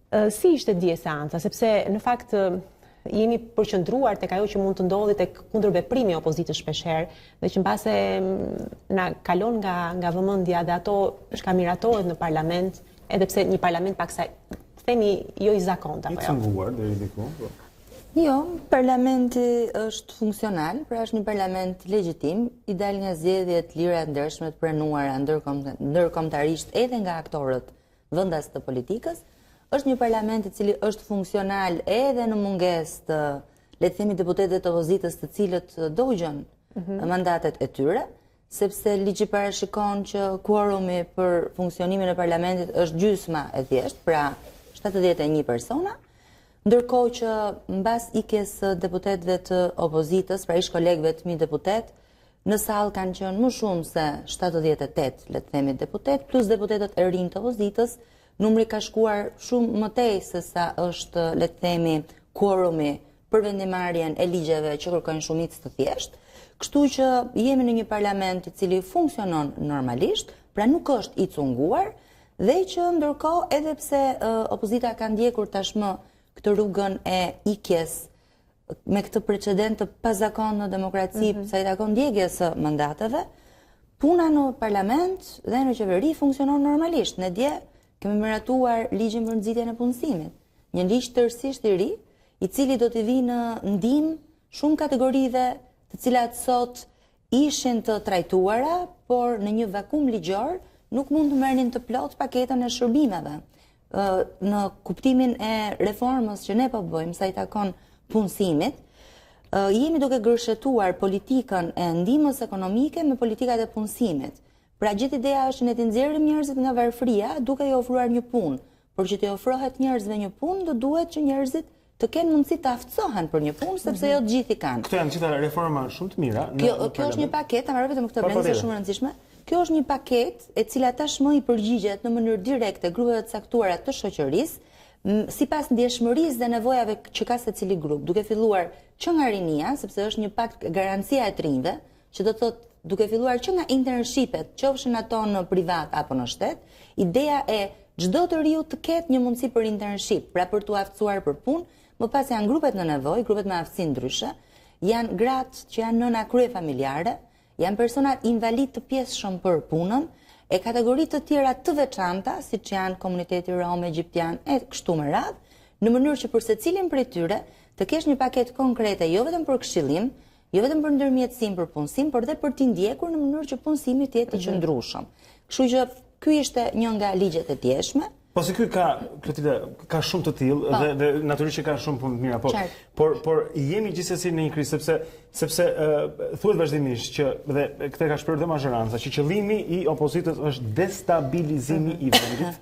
Dhe nëse ky është qëndrimi juaj, do të thotë se ata po veprojnë në këtë mënyrë, pra ose djega e tyre e mandateve çon drejt kësaj. Çfarë bën majoranca për ta balancuar këtë situatë? Si i përgjigjet këtij destabilizimi, sepse ata nuk do të jenë ku vende unë kur them i cunguar, do them jo i plot. Në një sondazh ishte shprehur dje, rreth 30% thoshte ai sondazh, nëse do ta merrin mirë, do të votonin për Partinë Demokratike, që do thotë 1/3 e shqiptarëve nuk janë në të parfajsuar më në Kuvendin e Shqipërisë. Ky është një realitet ekstrem, jo për fajin tuaj, por është i tillë. Dhe pyetja është çfarë bën majoranca për ta balancuar këtë, sepse do të shkojnë destabilitet nëse vijojmë kështu. Unë mendoj që ne nuk kemi një krizë institucionale, nuk kemi as një krizë politike. Ne kemi një krizë të opozitës. Jemi të gjithë, le të themi, profesionistë në fushat tona, të gjithë bëjmë një detyrë në shoqëri dhe unë nuk mendoj që ne do të arrijmë diçka që e dëshirojmë duke vepruar me dashje gabim. Pra kjo njëherë është një nga ato, le të themi, element të kulturës demokratike që duhet njëherë për gjithmonë të kritikohet. Dhe ajo që them që po bën opozita gabim dhe po krijon një krizë artificiale, po krizën e vërtet e ka në, le të themi, institucionin e vet, ka të bëjë pikërisht me faktin që nëse vërtet ka një alternativë qeverisës së për të ardhmen dhe do t'i japi besim qytetarëve se kjo mazhorancë duke pas gabimet e veta sipas opozitës, nuk është ajo që e çon vendin përpara, por do të jetë opozita nesër, sigurisht ka të gjitha mekanizmat ligjor, institucional për t'ju, le të themi, përqasur publikut nëpërmjet asaj që demokracia dhe kushtetuta e ka të parashikuar shumë qartë procesin zgjedhor.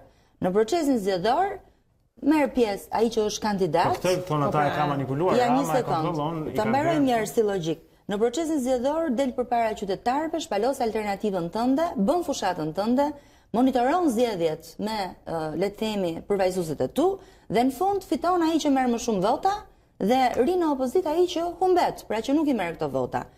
Dhe ky është mekanizmi në demokraci. Nuk ka asnjë mekanizëm tjetër, të paktën të njohur nga bota. Tani çfarë ndodh? Në momentin që mekanizmi është thyer, thot PD-ja, sepse qeveria është lidhur me krimin dhe banda është në pushtet. Ky mekanizëm nuk mundet të rezultojë thyer mbas 2 vjetësh, mbas janë kryer zgjedhjet 2017-s, të cilat vetë opozita i monitoroi, i menaxhoi, u kujdes që mos ishin zgjedhje të vjedhura, mos ishin zgjedhje të manipuluara, kishte ministrin e Brendshëm, kishte kryetarin e KQZ-s, kishte shumë ministra, kishte drejtorin e OSHE-s dhe shumë institucioneve tjera, asetet e cilave mund të përdoreshin dhe të keq përdoreshin fushat elektorale, pati gjysmën e një numri prej 35.000 komisionerësh, të cilët ishin atje për të monitoruar procesin, për të realizuar procesin, nuk pati asnjë ankim prej tyre, gjithashtu asnjë ankesë në Komisionin Qendror të Zgjedhjeve, asnjë ankesë në Gjykatën e Zgjedhjeve, Kolegji Zgjedhor. Janë këto mekanizmat institucional në demokraci që verifikojnë nëse zgjedhjet kanë qenë të lira, të ndershme, të rregullta apo jo. Nuk mundet mbas 2 vjetësh, sepse gjejmë një alibi, gjejmë një indicie, një çështje këtu, një çështje atje, dhe të themi që këto zgjedhje kanë qenë të manipuluara mbas një kohe kaq të gjatë. Pra pse?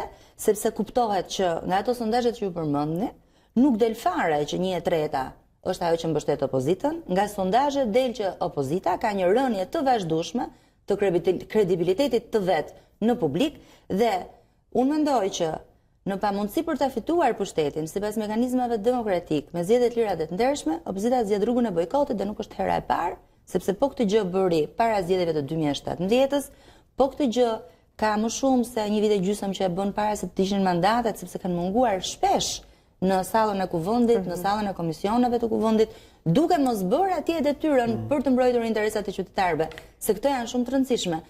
Vërtet politika është sfidë, kush tha që politika është e lehtë? Kush tha që është e lehtë për të jesh përfaqësues i popullit? Do të jesh atje qofsh mazhorancë, qofsh në opozitë, ke sfidat e tua. Por bojkoti nga ana e opozitës dëmton pikë pari mbrojtjen e interesave të qytetarëve që të kanë votuar. Kështu që këto zgjedhje që ka bërë opozita janë zgjedhje të gabuara në demokraci, po përveç se i kanë bërë dëm opozitës, janë zgjedhje të cilat japin qartë tek publiku iden e një, le të themi, formacioni politik që ka kuptuar që nuk e fiton dot pushtetin me votë, dhe për këtë arsye zgjedh rrugën e bojkotit. Po ta shihni dje në sondazhin që ju përmendët, mua më shumë nga gjitha një përshtypje më ka bërë fakti që një përqindje e madhe e qytetarëve nuk e besojnë opozitën për shkak të lajmeve të pavërteta që ka thënë gjatë gjithë kësaj kohe, për shkak të situatave që kanë shkuar deri në kufit e shpifjes.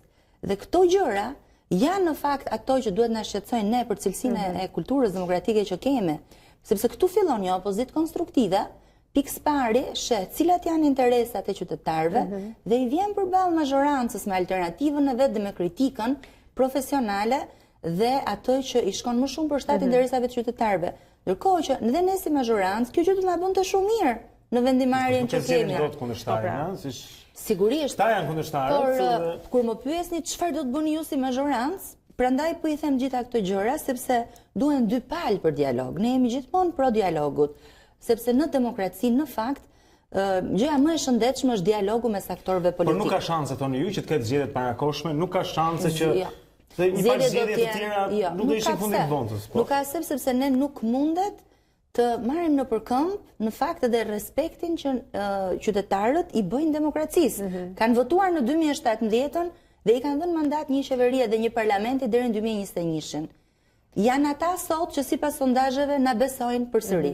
Janë ata që sot në fakt po t'i shihni nuk janë në protestat e opozitës. Protestat e opozitës, me gjithë respektin për gjithë qytetarët që marrin pjesë atje, nuk janë protestat të qytetarëve të gjithë Shqipërisë, janë protestat militantëve. Edhe ata që s'dalin nuk janë domosdoshmërisht mbështetuar. Protesta është gjithashtu e shëndetshme për mua në demokraci. Unë jam shumë dakord me protestat. Tash ne jemi dhe njerëz që vim nga le të themi kulturë që protestën e kemi përqafuar.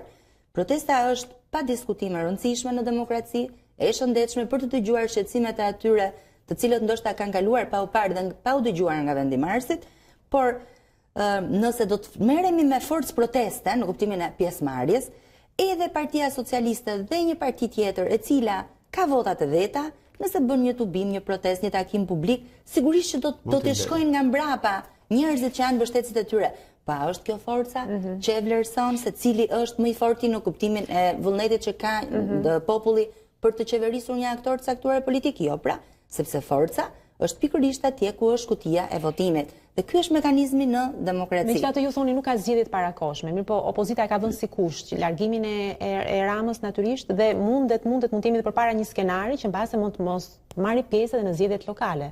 Si do reagoj pastaj majoranca në këtë situatë? Ne nuk mundet të bindim opozitën të kthehet me këmbë në tokë. Flas për deputetët e opozitës, kryetaren e Partisë Demokratike dhe Televizjes Socialiste për Integrim, të cilët tashmë nuk janë në sallën e parlamentit. Ato janë vendimet e tyre dhe çdo kush është përgjegjës për vendimet e veta. Dakor, po besoj që kjo do të prekte shumë edhe politikë bërë në Shqipëri. Sa i takon zgjedhjeve të parakoshme, ne kemi bërë qartë që zgjedhjet e parakoshme nuk do të ketë. Zgjedhjet e përgjithshme në Shqipëri do të jenë vitin 2021, zgjedhjet lokale janë tani në këtë vit në qershor.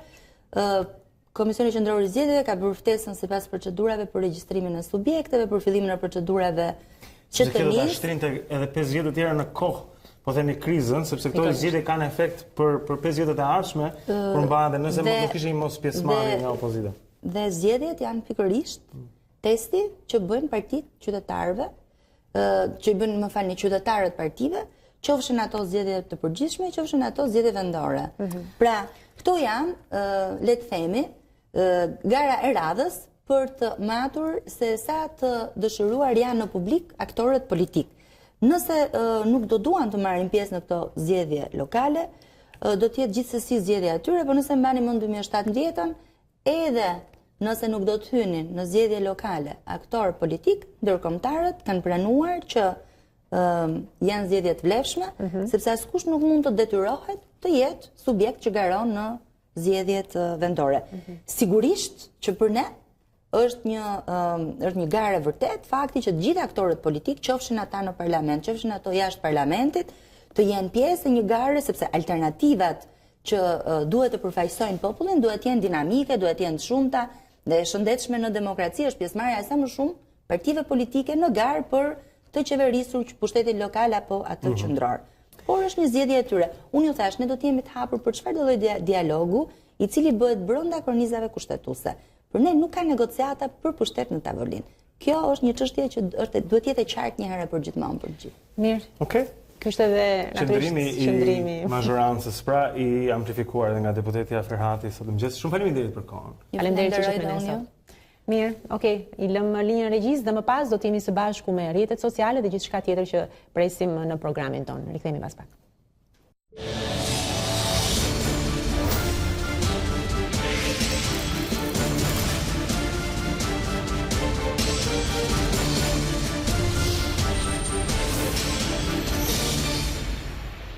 Kthehemi edhe një herë këtu në Dita Jonë, në ekranin e A2 CNN. Zotrin, tani është momenti për të parë disa nga ngjarjet në rrjetet sociale. Unë kisha një merak, Erion, se mos nuk do të kishte nga që dje Facebooku, Instagrami, që gjitha, por me sa duket, kemi diçka. Ju e dini që ne kemi dhe faqe të tjera alternative përveç Facebooku, Twitterit, Instagram. Kështu që gjithmonë ka diçka për të rrëmuar edhe për të gjetur. Aq më tepër që jo më larg se ditën e dieshme doli edhe raporti vjetor mbi të drejtat e njerëzit për sa i takon Departamentit Amerikan të Shtetit, një raport ky i cili merr shumë peshë jo vetëm në lajmet e gjatë ditës së sotme, sikurse do e shohim në edicionet informative, por edhe në mediat e shkruar, në portalet online, madje do jetë dhe shpërndarja kryesore për sa i takon rrjeteve sociale. Raporti ndër të tjera që ta përmbledhim me pak fjalë, përshkruan gjendjen ku ndodhet Shqipëria sot. Aty vërehen shkeljet e të drejtave të njerëzit për sa i takon të trajtuarve në burgje, dhuna që përdoret ndaj personave që arrestohen në ambientet e policisë para burgimit. Thuhet pastaj që liritë dhe të drejtat e të burgosurve nuk janë aq të mira sikurse duhet dhe sikurse ligji ekziston dhe parashikon se si duhet të trajtohen ata. Ka një problem shumë të madh, thot ai, mbi të drejtën e të gjykuarit, të funksionojnë gjykatat, por jo mbi të gjithë njerëzit, pasi politikanët, njerëzit e biznesit e kanë më të lehtë që ti largohen dënimit apo të anashkalojnë atë, madje mos të paraqiten ndoshta edhe në gjykat, duke qenë kështu gati të paprekshëm nga ligji. Një tjetër gjë që vëre raporti amerikan i Departamentit Amerikan të Shtetit mbi liritë dhe të drejtat e njerëzit është fakti që gazetarët edhe mediat nuk janë plotësisht të lira. Madje disa prej gazetarëve, thot ai, janë të detyruar ta vetë censurojnë materialin e tyre për të mos i bërë dëm e vetes apo për mos pasur nesër probleme me njerëz që kanë pushtetin, qoftë kjo të krimit apo edhe të pushtetit, edhe për të cënuar kësaj. Ndër të tjera ka edhe probleme pastaj që lidhen me gjërat shumë të vogla, por përgjithsisht këto janë disa nga detajet që vëre ky raport i prezantuar, sikurse ju thash jo më larg se ditën e dieshme. Referuar këtij raporti ishte i menjëhershëm reagimi i Petrit Vasilit nga Lëvizja Socialiste për Integrim, ku sikurse do mund ta vëmë re që në krye të këtij raporti thuhet ndër të tjera që Republika e Shqipërisë pati zgjedhjet e përgjithshme në qershor të vitit 2017 dhe sikurse citon ai Organizatën mbi Sigurinë dhe Bashkëpunimin në Europë OSBE, ajo thotë që raportohet se u respektuan të drejtat themelore gjatë këtyre zgjedhjeve, por pati gjithashtu edhe akuzime për sa i takon blerjes së votës dhe presionit mbi votuesit. Pikërisht kësaj fjalie i shkon pas Petrit Vasili, i cili nëpërmjet një reagimi në rrjetin social Facebook shkruan se kjo ishte prova më e qartë dhe ishte vërtetimi ndoshta që ka pasur ndonjëherë për sa i takon blerjes së votës në Shqipëri. Ju lutem regjia më ndihmoni me statusin e Petrit Vasilit. Ndër të tjera ai shkruan që Amerika i vëvulën shitblerjes së votës, nga shitblerja e votës u zgjodhi Edi Rama, kjo qeveri dhe deputetët që ndërtuan kapjen e shtetit, ndaj thot ai. Edi Rama dhe qeveria janë të jashtëligjshme, rrëzimi i tyre është shpëtimi i demokracisë dhe i qytetarëve. Lexojeni vetë se çfarë thot Dash dhe i referohet gjithmonë kësaj fjalie që sikurse ju thash është në paragrafin e parë të raportit të Departamentit Amerikan të Shtetit. Do lëm pas këtë, do të zhvendosemi tek parlamenti i dieshëm, sikurse ju thash edhe gjatë blicave informative, deputetët e rinj, 11 prej tyre ishin të pranishëm në seancën e dje, jo gjatë votimit të gjithë, pasi shumica e tyre, sikurse pati një kronik në edicionet informative të A2 CNN, ishin në kafe gjatë kohës së votimit, nuk e dini se çfarë ndodhte, por kishte nga ata që ishin të pranishëm, madje votuan për disa prej ligjeve, mohuan, hodhën poshtë, madje dhe abstenuan. Referuar personave që përfaqësuan opozitën, Jorida Tabako e Partisë Demokratike ka dashur t'i cilësojë ata si patëricat e krimit që nuk mund të përfaqësojnë opozitën dhe opozitarët. Ndër të tjera, ajo i referohet faktit që Edi Rama tani më është një person i cili ka treguar që nuk mund të drejtojë më këtë qeveri dhe këtë shtet, ndaj ai duhet të rrëzohet, duke shkuar pas akuzave të opozitës dhe për t'i bërë thirrje edhe një herë të gjithëve që t'i bashkohen protestës së madhe të 16 marsit në Tiranë. Do të lëm pas edhe këtë ngjarje dhe do kthehemi tek një tjetër ngjarje e një jave më parë. Sikurse e mbani mend, Edi Rama ishte në Fier, atje pati protesta nga qytetarët të Fierit. Një polic u dëmtua sepse një gur i ra në kokë dhe i çau kokën. Në lidhje me këtë u arrestua një punonjës i Bashkisë së Mallakastrës, u arrestuan 10 veta më shumë dhe dje ata u lanë të lirë, duke qenë se nuk ishin lidhje me këtë dhe u shpallën të pafajshëm. Por çfarë ndodh?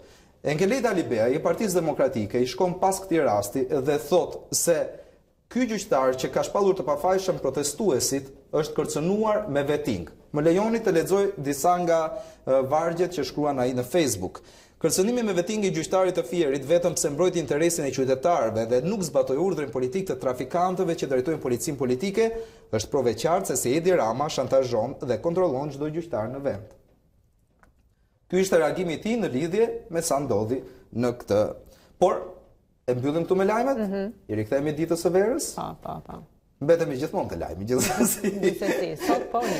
Do shkojmë te Endri Hasa i Partisë Demokratike, i cili me sa duket ka marrë disa foto në hyrjet e Elbasanit, ku dy qytetarë, qofshin këta militantë apo jo, ne nuk kemi pse t'i shkojmë pas kësaj ngjarje, teksa presin sot kryeministrin në Elbasan për të festuar ditën e verës, kanë vënë edhe këtë parrullën këtu te hyrja, është një, nëse keni parasysh hyrjen e Elbasan, është një tip ure atje, dhe ka vënë Rama ik. Kjo është një foto e cila ka marrë jehonën pastaj edhe me video nga ish kryeministri Sali Berisha, të cilin e kanë reklamuar në këtë lloj forme për të thënë që nuk e presin kryeministrin. Sot mund të ketë protesta, sikurse është paralajmëruar atje nga përfaqësues e Partisë Demokratike, por mbetet për të parë. Ne patëm dhe lidhje direkte, do kemi besoj gjatë edicioneve të mëvonshme për të kuptuar se çfarë do ndodhë. Okej, shumë mirë, faleminderit. Është koha tani zonja Zotrin për të parë pak edhe situatën e trafikut në një moment, shikojmë se si është në kryeqytet, nëse ka patur ndonjë lëvizje atje. Po, është ora 8:25 minuta sot edhe pse është ditë javë, është ditë pushimi, kështu që presupozohet që do të jetë paksa më i lehtë trafiku, por ndërkohë ja ku e kemi dhe në ekran, shikoj shumë le të themi grafik jeshil, me sa duket vërtet nuk kemi lëvizje. Jo, nuk ka, po ta shikosh pak është vetëm po themi kryqëzimet, nyjet kryesore në Tiranë janë ato ku shfaqet se ka makina, rruga e Durrësit për shembull në hyrje të sheshit Skënderbej, dhe pakës tek rruga e Elbasanit ku ajo takohet me Unazën, si dhe kryqëzimi që njihet është i rrugës së Porcelanit me Unazën. Përveç kësaj, në Tiranë mund të mjetë për shkak se është ditë pushimi sot, qarkullimi është shumë i pakt dhe shumë i shpejt. Okej, mirë, ky është informacioni tjetër që lidhej me trafikun. Tani është momenti për të lidhur me Kris Martiron, i cili ndodhet në studion e lajmeve atje për të marrë informacionet e fundit për sa takon programit ton tek Dita Jonë. Atëherë Kris, linja për ty. Okej. E vërtet do të shohim edhe zhvillimet më të fundit sportive. Cristiano Ronaldo shkroi një tjetër faqe të historisë së futbollit evropian. Një ditë pas kryeveprës së tij në Torino, klubi portugez i Sportingut të Lisbonës ka publikuar dokumentin e parë zyrtar të 5 herë fituesit të topit të art. Ky që shihni në foto është Cristiano Ronaldo në moshën 12 vjeçare. Klubi portugez i Sportingut të Lisbonës ka bërë më pas edhe një postim në Twitter, atje ku shkruan respektoni më të madhin e historisë së futbollit. Në postimin e tyre në Twitter ata thumbojnë edhe Realin e Madridit dhe koret e tifozëve, të cilët thonë disa herë në stadium se kult i nevojitet Cristiano Ronaldo. Do të mbetemi tek Reali i Madridit. Trajneri Zinedine Zidane vetëm pak ditë pas rikthimit në stolin e madrilenëve tregon se ditë bashkëpunoi me lojtarët më mirë se askush tjetër. Këtë francezi e tregon në seancën stërvitore, atje ku kombinimi me mbrojtësin Sergio Ramos prodhon një gol spektakolar. Gjermanët e Schalke 04 u mundën me një nga rezultatet më të thella të historisë së Champions pak ditë më parë nga Manchester City, por edhe pse e dinin se çfarë i priste në Angli, tifozët e Schalkes nuk u shqetësuan as pak dhe nuk e kursyen atmosferën fantastike në rrugët e Manchesterit. I ndjekin pamje.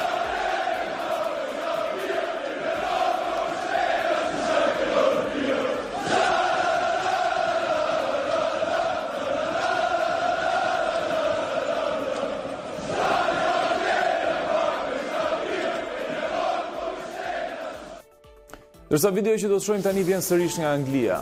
Ky është Romelu Carter, 11 vjeçar i cili ditë dhuroi spektakël me top nga një pistë vrapimi. E në një kohë kur të vraposh me shpejtësi të tillë është e vështirë, pamjet që vijnë në ekran nuk ka nevojë për koment.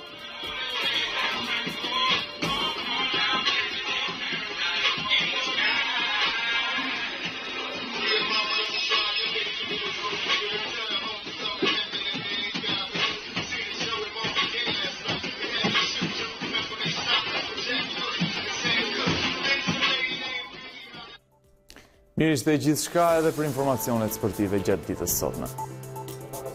Krisi na tha argëtuese në pjesën e tretë dhe ishin vërtet. Faleminderit Kris. Faleminderit për gjithçka. Ndërkohë tani marrim informacionet e fundit për sa takon motit, pra shikojmë se të marrim një përmbledhje natyrisht për sa takon vendit edhe Europës natyrisht. Kështu që Tanja, fjala e fundit për ty.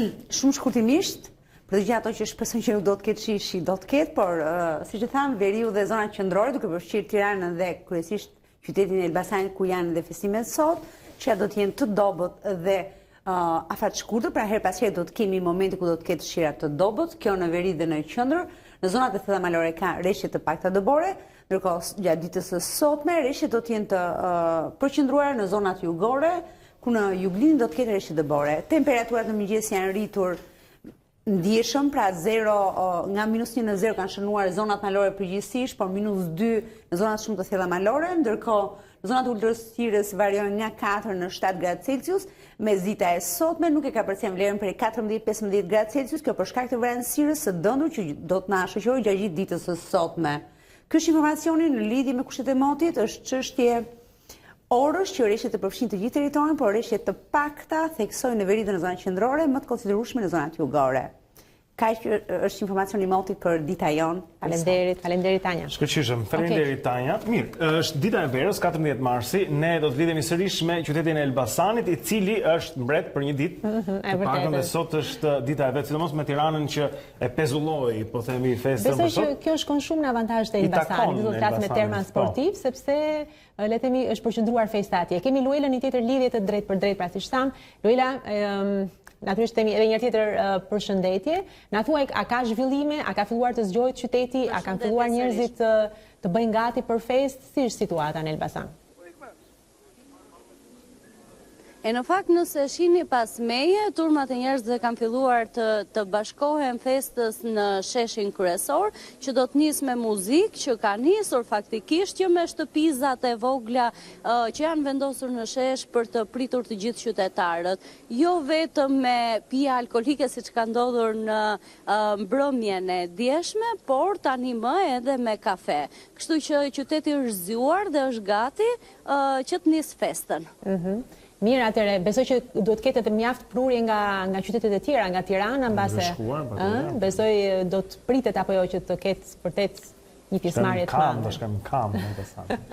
Po, kam filluar përveç grupeve artistike që mbërrin nga Tirana apo drejtorisë të arkivave apo artistëve dhe shkrimtarëve të cilët do të promovojnë sot, do ta shfrytëzojnë këtë ditë të verës për të rrëfyer produktet e tyre, me siguri kanë ardhur edhe qytetarë të cilët do të festojnë këtu. Megjithatë është ende herët, pasi festa dhe aktivitetet që ka programuar bashkia pritet të fillojnë në orën 9:30, kështu që është koha për një kafe ndoshta tani. E ka marrë shtruar. Shumë mirë.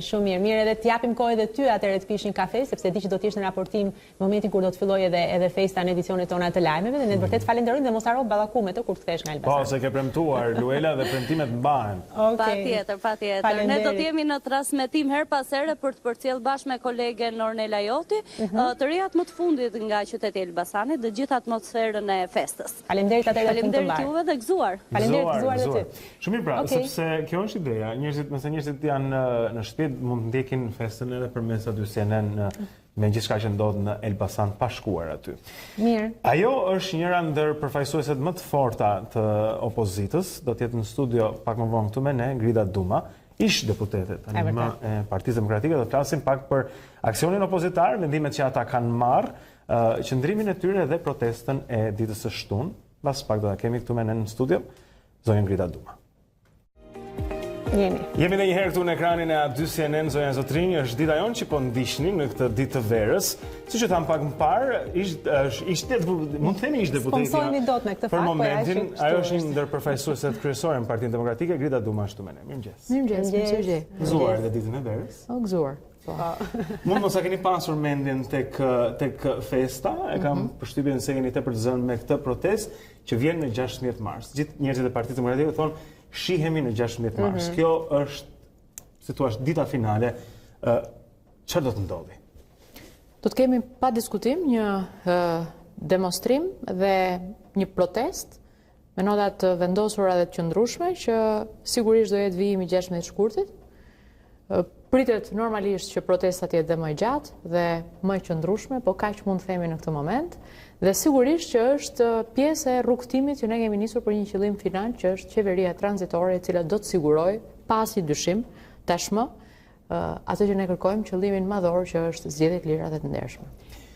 Jo, Klotilda Ferhati e Partisë Socialiste ishte pak më parë këtu me ne, tha nuk ka shanse tha që të ketë zgjedhjet parakoshme. Ne i tham nuk është fundi botës, ndoshta nëse do të kishte zgjedhje, ata thonë zgjedhjet e ardhshme janë në vitin 2021 dhe Partia Demokratike është në një krizë të vetvetes. Partia Demokratike, e cila bën sakrifica ekstreme, merr masa radikale, ndërmerr hapa të paprecedent, tregon qartazi që është një forcë politike e cila nuk qëndron brenda skemës. Çdo forcë politike e cila qëndron brenda skemës dhe mbetet në atë që quhet llafologji sipërfaqësore, e munguar në aksion, dhe tani unë nuk dua të merrem me as me Partinë Socialiste as me Rilindjen tërësi, sepse çështja është në fund fare shqiptarët, sigurisht është ajo lloj organizate e cila është në krizë. Ne jemi plotësisht në kohezion, nuk ka pasur një moment më të lartë në frymëzim se sa është i ky tanishmi për strukturat e Partisë Demokratike. Askush nuk e priste që ne të bënim në mënyrë shokante, me terapi shoku, lënien e mandateve, mirënjohje absolute për grupin e parlamentarit të Partisë Demokratike, i cili la mandatet brenda një kohe shumë të shkurtër pa asnjë lloj hezitimi për të kuptuar që kjo ishte lëvizja radikale, po që e çonte Ramën në raport me arrogancën që ai ka, sepse lëvizjet e tjera duhet kishin qenë më të gjata në kohë, më të qëndrueshme, më racionale ndoshta, por kjo është lëvizja më radikale e cila i përgjigjet në fakt një qeverisje arrogante e cila nuk kishte asnjë mënyrë tjetër të reagimit. Ndaj një forcë politike e cila nuk ka asnjë shqetësim se si i bën lëvizjet e veta, edhe duke krijuar precedent për herë të parë në gatin politik, sigurisht që nuk ka asnjë krizë në vetvete. Është krejtësisht e qartë se duhet ketë dhe duhet marrë një mision historik. Megjithatë edhe në 16 shkurt lajmëtifi i Partisë Demokratike ishte largimi i Tiranës. Edhe u prit dhe pritshmëritë ishin të mëdha që vërtet për një zgjidhje finale. E njëjti lajmëtiv është edhe sot. Sigurisht. Çfarë do të ndodhi? Pse jeni kaq të sigurt që pikërisht datën 16 mars vërtet mund të jetë zgjidhja finale? Sepse unë kam një konfidencë. Po pra, edhe duke parë që nga ana tjetër Edi Rama nuk duket se do të largohet nga pushteti. Unë kam thënë në çdo moment që kam qenë në intervista, është proces, pas një dyshim. Kundërshtari, në këtë moment politik, se nuk është kundërshtar veçse politik, do të bëjë gjithë rezistencën e vetë. Sidomos kur ka mjete për të qëndruar në pushtet, sepse arsyeja e vetme pse kemi arritur këtu është që Rama ka akumuluar gjithë pushtetin e mundshëm. Absolut. Sigurisht në politik, kush është gjatë e kupton qartë që të qëndrosh në pushtet duhet lëshosh pushtet. Edhe ata që kanë pasur trashëgimi mbretërore, monarkike, ishin të detyruar që pjesën më të madhe të pushtetit ekonomik t'ia linin pjesës tjetër të oborrit. Ne jemi këtu në një situatë që është jo të paprecedente në Ballkan, sepse do të hynim në kalenda historike shumë më të komplekse, po sigurisht më të paprecedente në këto momente të një Ballkani i cili do të shkojë drejt Bashkimit Evropian, që akumulohet pushtet në mënyrë kaq të dukshme, institucional. Do me thënë, të kesh sot kryeprokurorën e përgjithshme të përkohshme që u bë e përhershme, të kesh sot një mungesë gjykatës kushtetuese plotësisht parlamentin tëndin, të kesh sot të gjitha institucionet që vetojnë drejtësinë që është institucioni më i rëndësishëm i pushtetit de facto në vend, dhe të kesh sot absolutisht të gjithë mundësinë që me majorancën e kartonave të vendosësh për ligje individual, me emër. Pra, ka marrë gjithë pushtetin në kahjen e vet. Situata është kjo. Atëherë mjetet i ka në kuptimin institucional të fjalës. Por e vetmja mënyrë për të rindërtuar sistemin ishte të dilje jashtë sistemit. Pra, brenda sistemit me pamundësinë absolute për të influencuar, sepse kishim mbetur jo një minorancë kartonash, kishim mbetur një minorancë faktike për të ndryshuar dhe të influencuar situatën, atëherë zgjidhja për dalë nga sistemi për të rindërtuar sistemin është zgjidhja e vetme. Rama do rezistojë, gjë më normale. Për këtë, nga faktori ndërkombëtar, kanë thënë që kjo e minon procesin e integrimit të Shqipërisë. Zaevi dje bënte një krahasim me opozitën që ai bënte kur ishte në opozitë, dhe ka elementet Partisë Demokratike, kjo duke interesante, si zoti Zeneli, i cili ishte në protest, madje u ngrit dhe foli atje, dhe pastaj shkon edhe e merr mandatin. ka njerëz në protestë që nuk e besojnë deri në fund kauzën, që pastaj ndrojnë mendje dhe shkojnë atje? Njerëzit që janë protest, për te atyre që sigurisht vendosen pozita të cilat unë s'duat në kuptimin individual, s'duar fare të komentoj. As duat të them se çfarë qëndrueshmërie morale ka një njeri i cili del para protestuesit, vërtet para mira vetave dhe pastaj bën një zgjedhje tjetër edhe zhduket nga skena. Po kjo cenon edhe kauzën tuaj duke. Asgjë fare, Blendi, ti je specialist ekspert edhe sondazhesh, edhe statistikash, edhe në marzhet e gabimit sondazheve statistikave ne themi që gabimi i pranuar është deri 3%, Gabimi pranuar është bazimi 3%. Gabimi nëse ka në listat tona 1, 2 apo 3 njerëz që fryhen dhe shkojnë drejt erës së problemeve dhe interesave personale, për mua është sukses absolut kohezioni që ka pasur grupi parlamentar. Ju a them me sinqeritet plot, domethënë. Po dishon kjo gjendje e Partisë Demokratike? Ju a them, Blendi, është krejtësisht e pa imagjinueshme që brenda 24 orëve nga lajmërimi zyrtar, mbledhja në grupin parlamentar, të liheshin mandatet 99.99 në grup është për të falenderuar dhe për të thënë që kjo ishte arritje sa i përket së pari, po themi, lualitetit të personaliteteve që ishin zgjedhur. Pastaj politike, qenie politike apo jo është diskutim tjetër që tregon votuesi. Por në këtë kuptim unë po them ky marzhi i gabimit ishte marzhi perfeksionit, jo i gabimit në fakt. Megjithatë Dashamir Shein, mos gaboj sot e lexuam edhe në shtyp i shprehur pikërisht për largimin dhe për përjashtimin që u bë deputetëve që nuk pranuan dhe nuk i bashkuan kësaj nisme, si një stalinizëm. Nuk e kam lexuar, po e ka shprehur sot. Edhe në televizion me sa duket, koment në televizion. Po mirë, Dashi mund të aplikoj këtë te partia vet. Megjithatë më qeni këtu, qëndrimi që mbajtet edhe ndaj Rutina Hajdarit. Ndoshta edhe për faktin për atë çka ajo përfaqëson, për te fakti që është deputetja juaj, ka qenë deputet e Partisë Demokratike, vazhdon të jetë. Ishte i drejtë sipas mendimit tuaj në impaktin që ka dhe tek njerëzit që e ndjekin dhe për mbiemrin Hajdari që ajo mban? Nuk ka qëndrime të mijat për emra konkret, sepse nuk është as etike dhe nuk i shërben fare mbulimit një lajmi më të madh me një lajm më të vogël. Ajo që mund të shpreh këtu për emra konkret. Ajo që ju them është që këto janë vendime krejtësisht forumeve.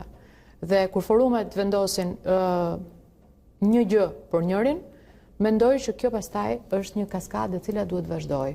Sepse do të ktheheshin në dy drejtësa paralele që të dyja të kishin drejt kur është pranuar një standard për X person, i njëjti standard vazhdon për Y person, por ndryshe nuk mund të mbash dot rregulla loje brenda një organizate.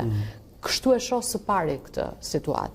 Së dyti, unë jam e bindur që kush është figurë e politike, që ka trashëgimi politike etj, di të tregoj veten dhe mund të tregoj veten dhe në të ardhmen, politika ka uljet e ngritjet e veta. Dhe sigurisht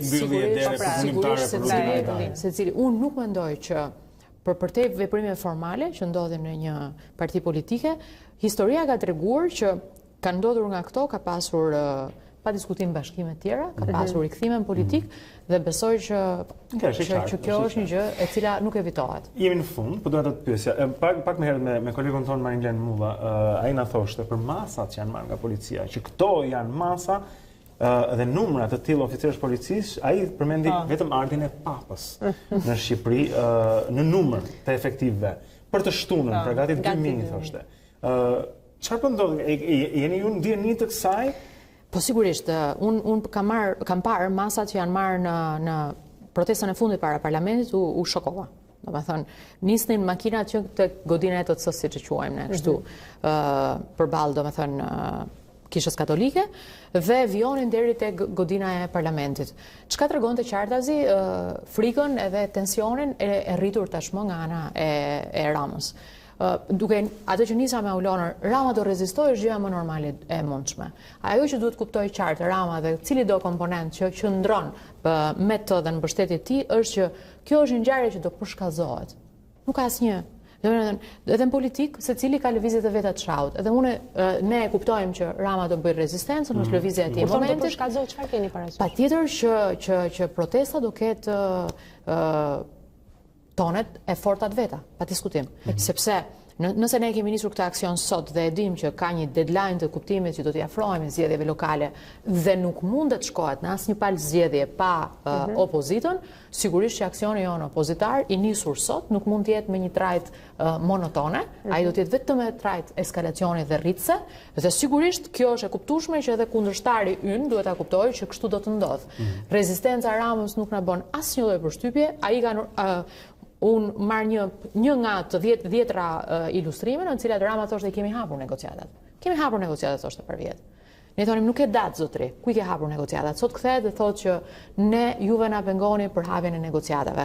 Nëse Rama është në gjendje që në mënyrë po themi mediatike dhe ekranore, sipërfaqësore të thotë që bardhën zezë, zezën bardhë, unë jam i bindur që edhe sot do të thotë që s'ka asgjë, Shqipëria është në normalitet, kam futur 10 njerëz atje, cilët dje votuan që të gjithë pro Ramës, as nuk e bën as për sipërfaqe këtë. Kështu që ky nuk është normalitet, njerëzit e dinë që s'është normalitet, nëse juve nga ana tjetër dëgjoni një deklaratë të tipit nuk do ketë zgjedhje përveç se në 2021-shin, ajo që është fare sigurt është që nuk mund bëhen zgjedhje pa opozitën e vendit, nuk ka zgjedhje pa ndryshuar rregullat e lojës dhe pa siguruar minimumin dhe kjo nuk ka për të ndodhur, t'jeni të sigurt për këtë, nuk ka asnjë shans që të vazhdojë normaliteti kaq i paqët në vend, në kushtet në të cilat dihet shumë qartë që kur ke marrë veprimin më radikal, përshkallëzimi është normaliteti i shpijimit. Nëse nuk arrin tek zgjedhjet e parakohshme siç ju pretendoni, do të hyni në zgjedhjet lokale?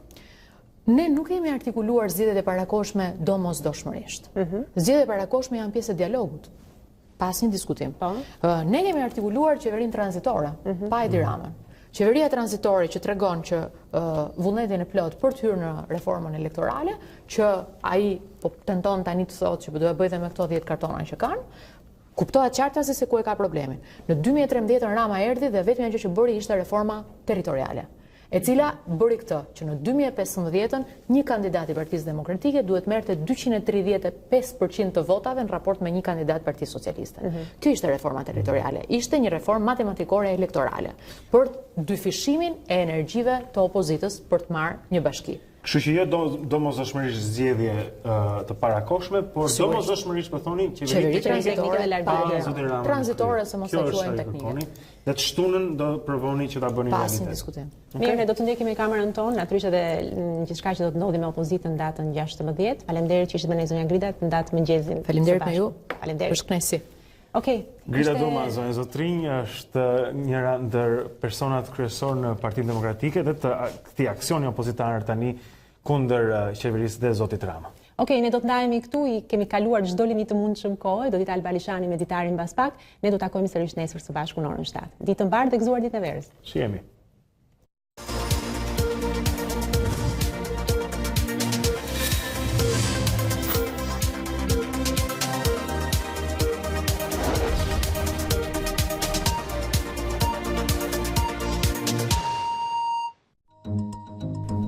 Unë jam Aurona Minga. Dhe unë jam Blendi Sale. Për të parë të gjitha videot e emisionit ton, klikoni subscribe. Regjistroni.